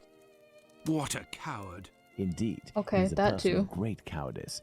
Let's look at his murders, and in particular, the depredations on the corpses, putting aside that of Liz Stride, because on that occasion, his work was left unfinished. If we recall the observations made on the victims and the parts that were mutilated or damaged on each of the bodies, without forgetting the fact that he also removed one or more organs, we can ascertain that our killer evolves during the course of the murders, cowardly and still evolving. And yet, look at the location of our first murder, that of Polly Nichols in Bucks Row. It is the most distant from the area our killer would appear to live. Perhaps this murder was preceded by another within the killer's area. I believe a cowardly killer would commit his first murder in an area close to his home in order to find refuge as quickly as possible on carrying out the act. Holmes, an idea just occurred to me that fills me with dread. This evolution of which you speak. He will pursue his next victim as long as the conditions permit him to continue killing Watson. But how could one go even further in this horror?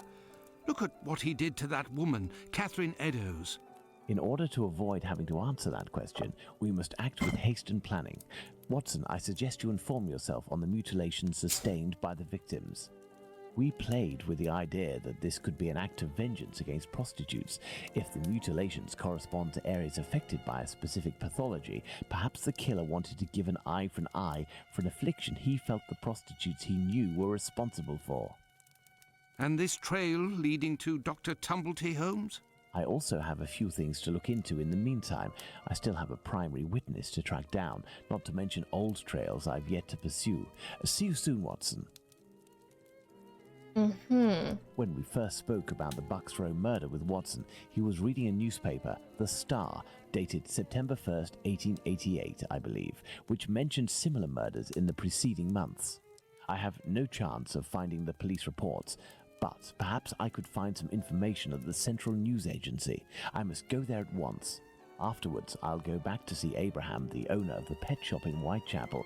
The second Joseph's statement would lead me to believe that he may know the man spotted on the corner of Church Passage that night.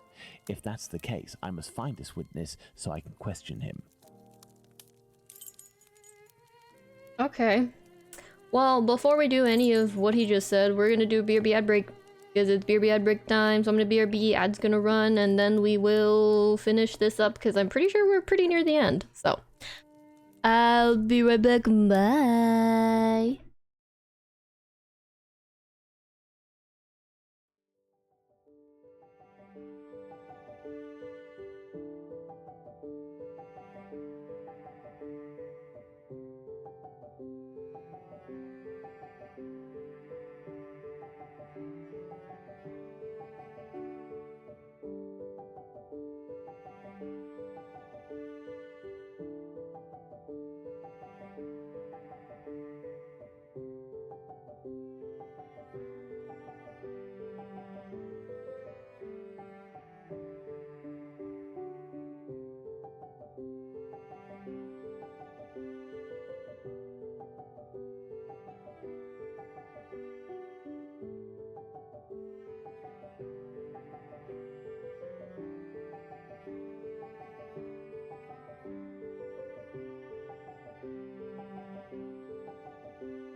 Yahoo, I am back.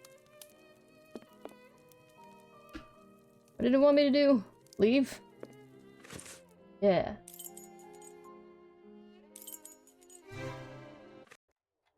Ah, Bulling is there. It won't hurt just this once. Yeah. Oh hey, Bowling is actually here. Closed. I was just wondering. Hey man, what's up? Hello, Mr. Bulling. So, did your colleague tell you about the tip? What tip? Ah, I see. I gave him an explosive tip and he went without you? Oh, that's not very sporting on him. No doubt he took all of the credit for his discovery. You're winding me up, eh? I must show Bulling something to make him believe me. What do you want? I'm not winding you up. The proof is that he gave me this advance on the debt. The traitor! He owes me if I find him. Before I leave, can you do me a favor? Heck, tell me. I'm looking for some reliable info on the murders committed in Whitechapel in the months before Polly Nichols' attack. Reliable? Ha! You really think you'll find that here? Fine. I'll be honest with you. We have folders that group the dispatches from the current year into categories. In the police law category, you'll find the transcripts from the trials and investigations that we sell to the newspapers that ask us. Perfect. Sadly, I am out of time. I'll leave you to solve it, eh? You're the detective, aren't you?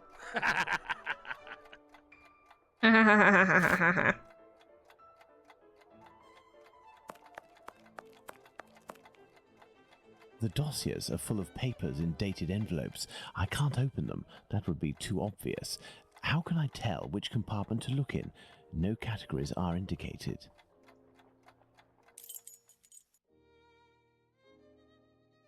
Do you think it's alphabetical?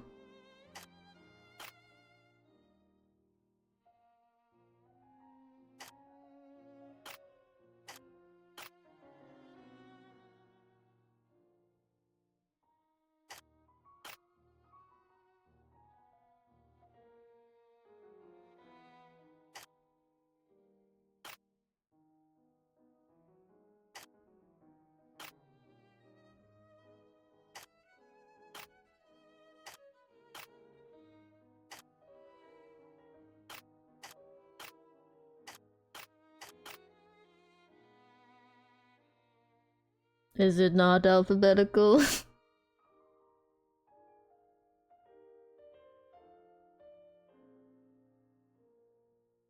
Yeah. Yeah.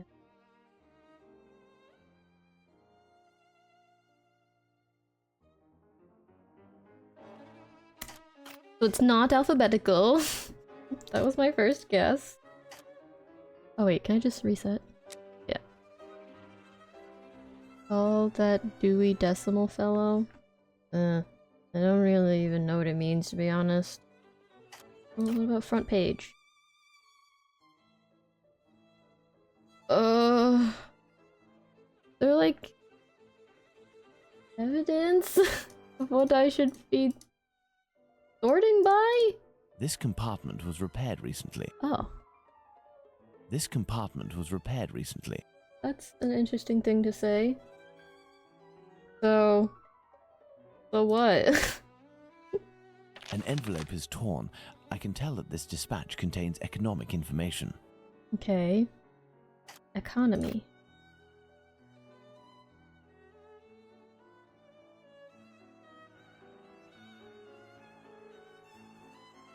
That's the only thing I can look at.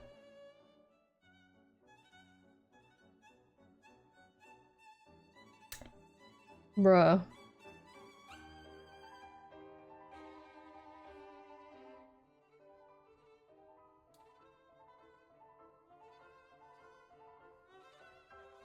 Oh, wait a second. There's more here left to do than I thought there was. Oh, maybe we should save this till next time. But maybe we'll do the transcripts part first.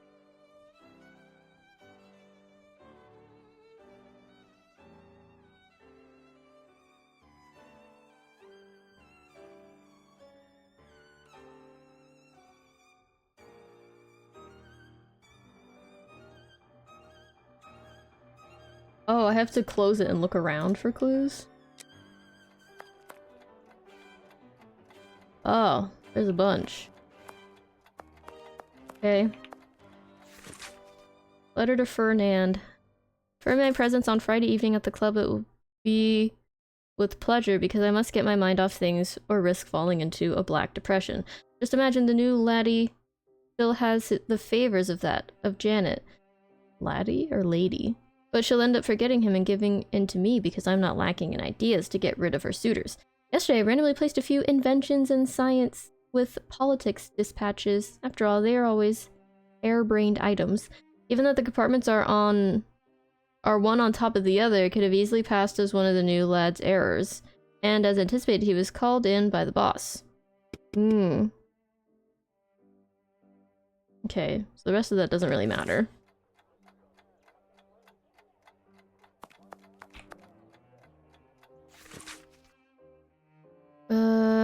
Prepare the wood of the news and brief compartment. Oh. Okay, so that one's easy. That's the one that's been repaired recently. Sir, as the agency receives numerous dispatches, the filing system that you made appears to be too small, particularly for the world and society sections, which cover too much area and overflow into the boxes below. Police, law, and culture, respectively. Oh. Would you be able to furnish a device in order to keep only one filing cabinet? While awaiting your response, please accept our best wishes. Huh. I don't know if that really helps me enough. Oh, this piece of paper I was wondering about! Blue envelopes from the dispatch compartment contain confidential facts that must not be discussed in the news. As a reminder, they contain the political personalities, essentially the royal family, and economic issues. These dispatches will be retained only to be diffused when Buckingham Palace or the ministers give us the authority. Okay.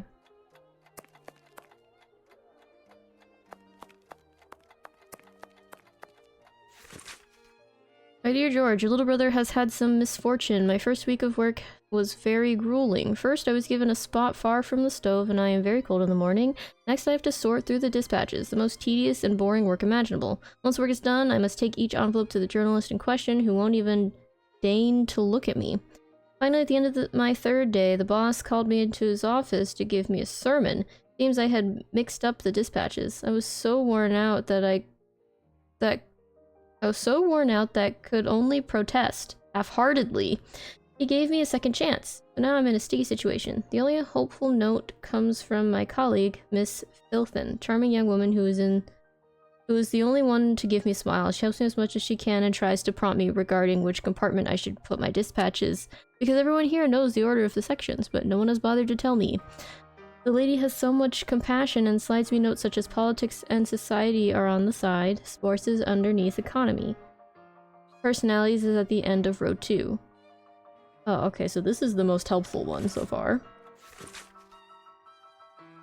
Improve the dispatch filing. Propose major info up high except news and brief. Minor info down low except police law. Future propose also to invert news and... Oh... Okay. This is stressing me out. This is the most elaborate puzzle we've had to do.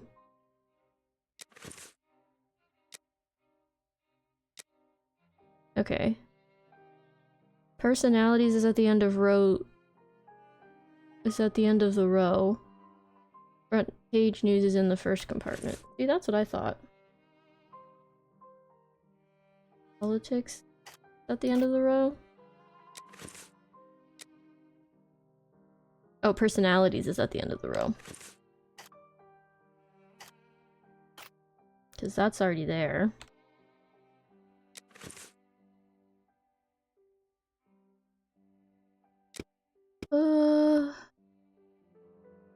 Sports is underneath economy. Okay.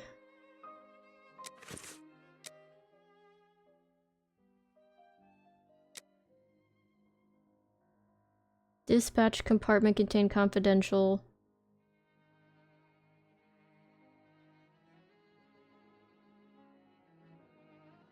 Political personalities. Economic issues. So this one is economic.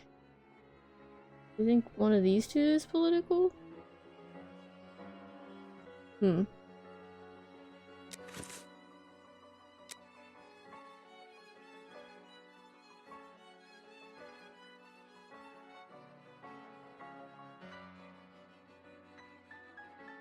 Police, law, and culture. Effectively. Well, we don't have police, law, or culture placed anywhere, but this is the one that's really full. So it's probably like this. What was the really full one? World and society.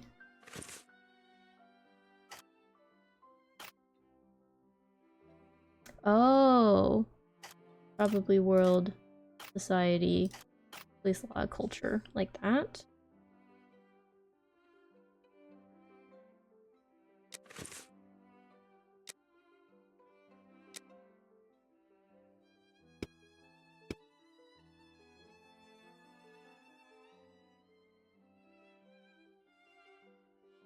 Adventures in science with politics.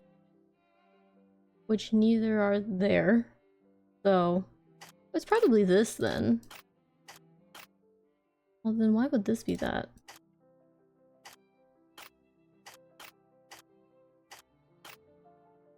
Economy, why would this?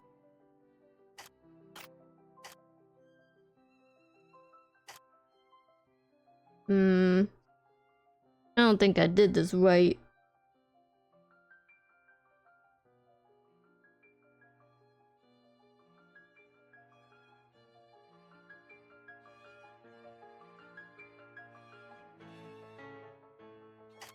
That's the blue envelopes.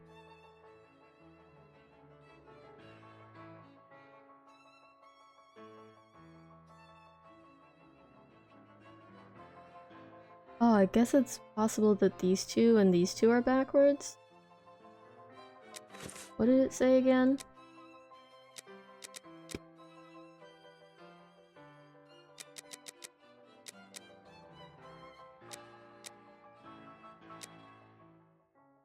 Politics and society are on the side. Oh. Politics and society are on the side?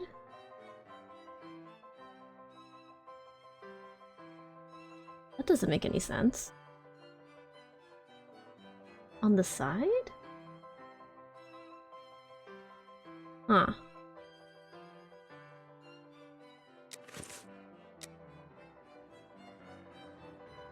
Sports is underneath economy. Personalities is at the end of the row. Sports is underneath economy. Personalities is at the end of the row. Okay, yeah.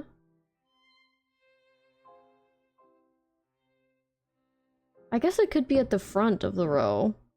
Because they're both ends. I wouldn't call this the end, I would call it the beginning, but you know, like bookends, one's gotta be at the front.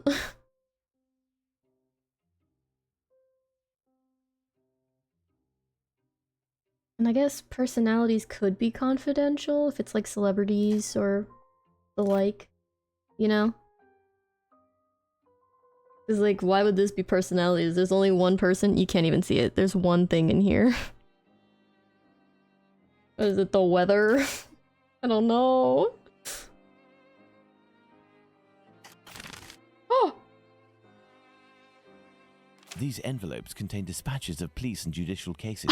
Now, I need to open them discreetly. I must try to unglue the envelopes. What?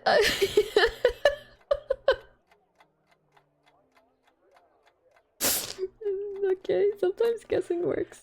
And that's all I really have to say about it.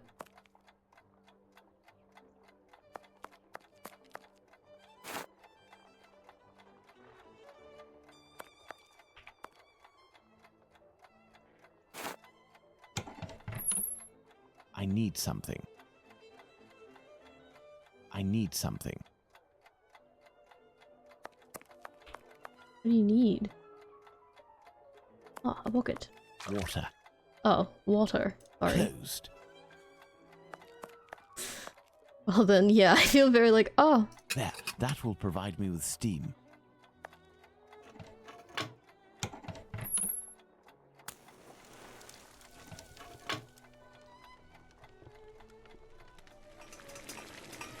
open, and it looks like I'm in luck.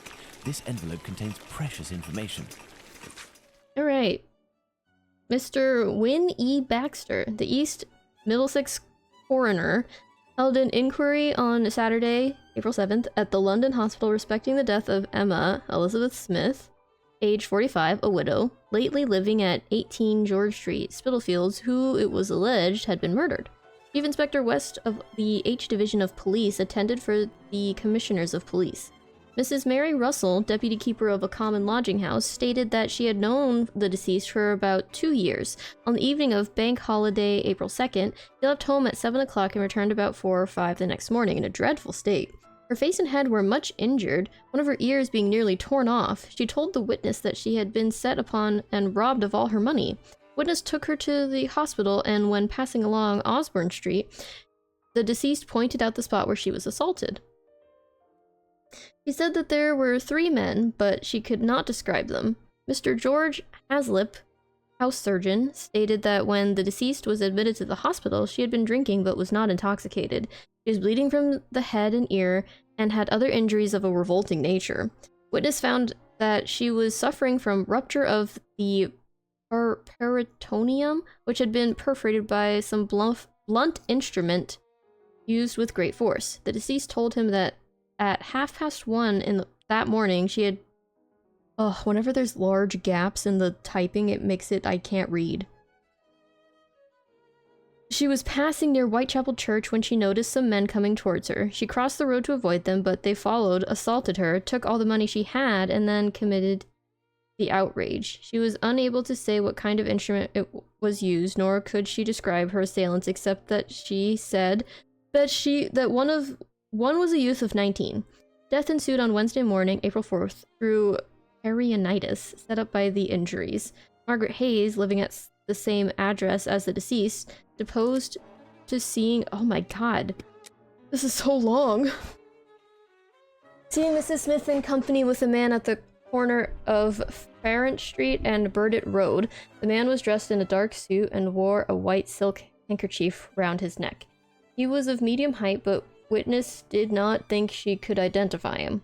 Chief Inspector West, H Division, stated that he had no official information on the subject and was only aware of the case through the daily papers. He had questioned the constables on the beat, but none of them appeared to know anything about the matter. The coroner said that from the medical evidence, which must be true, it was clear that the woman had been barbarously murdered. It was impossible to imagine a more brutal and dastardly assault. And he thought the ends of justice would be better met by the jury recording their verdict at once than by adjourning to some future date in the hope of having more evidence brought before them. The jury returned a verdict of willful murder against some person or persons unknown. The police are making every possible inquiry into the case, but up to yesterday, April 8th, had not any clue to the persons who committed the outrage. Oh, there's more. I don't know if I can read another one of these. I'm starting to sweat. Oh, we have to save this for another time. Oh. Not tomorrow though, because tomorrow's Thursday. I got therapy. Therapy Thursday. I don't think bold and different sized fonts were common with old typewriters. Yeah, I don't think so either. The information excludes the murder of the first woman, Miss Smith. Jack the Ripper can't be the author of that crime. On the other hand, there are enough similarities to suggest he may be the killer of Martha Tabram. I didn't read about Martha. Okay, well, it's gonna wait, Holmes. I'm tired. You're making me read a lot. That was like 3 pages of text. All spread out in weird ways, and that makes me feel stupid, like I don't know how to read. That's crazy.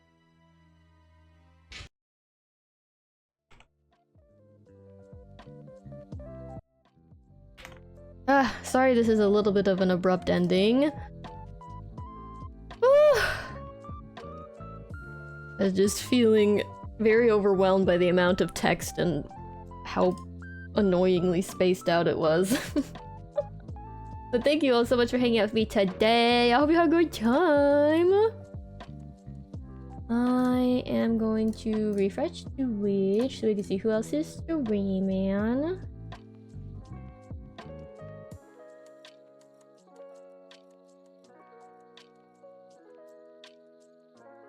Guess we could do it for her Kisu in just a second.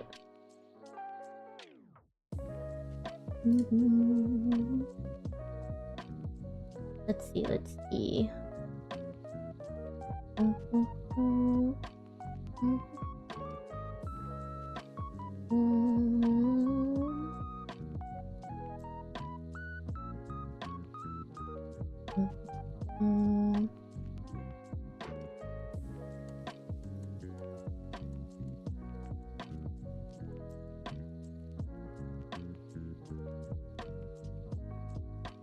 Okay, let's go over to Rika.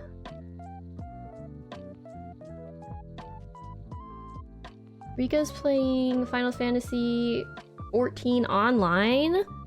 Looks like she's playing with someone, so that'll be fun. So I'm gonna send you over there. Make sure you refresh when you get there because raid views don't count, and we want our views to count.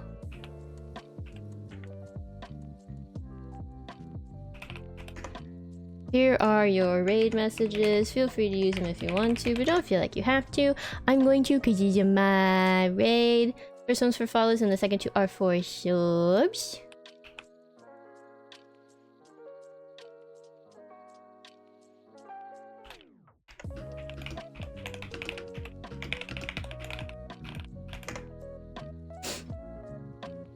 Okay, we'll do it for Kishu, so get your forehead ready.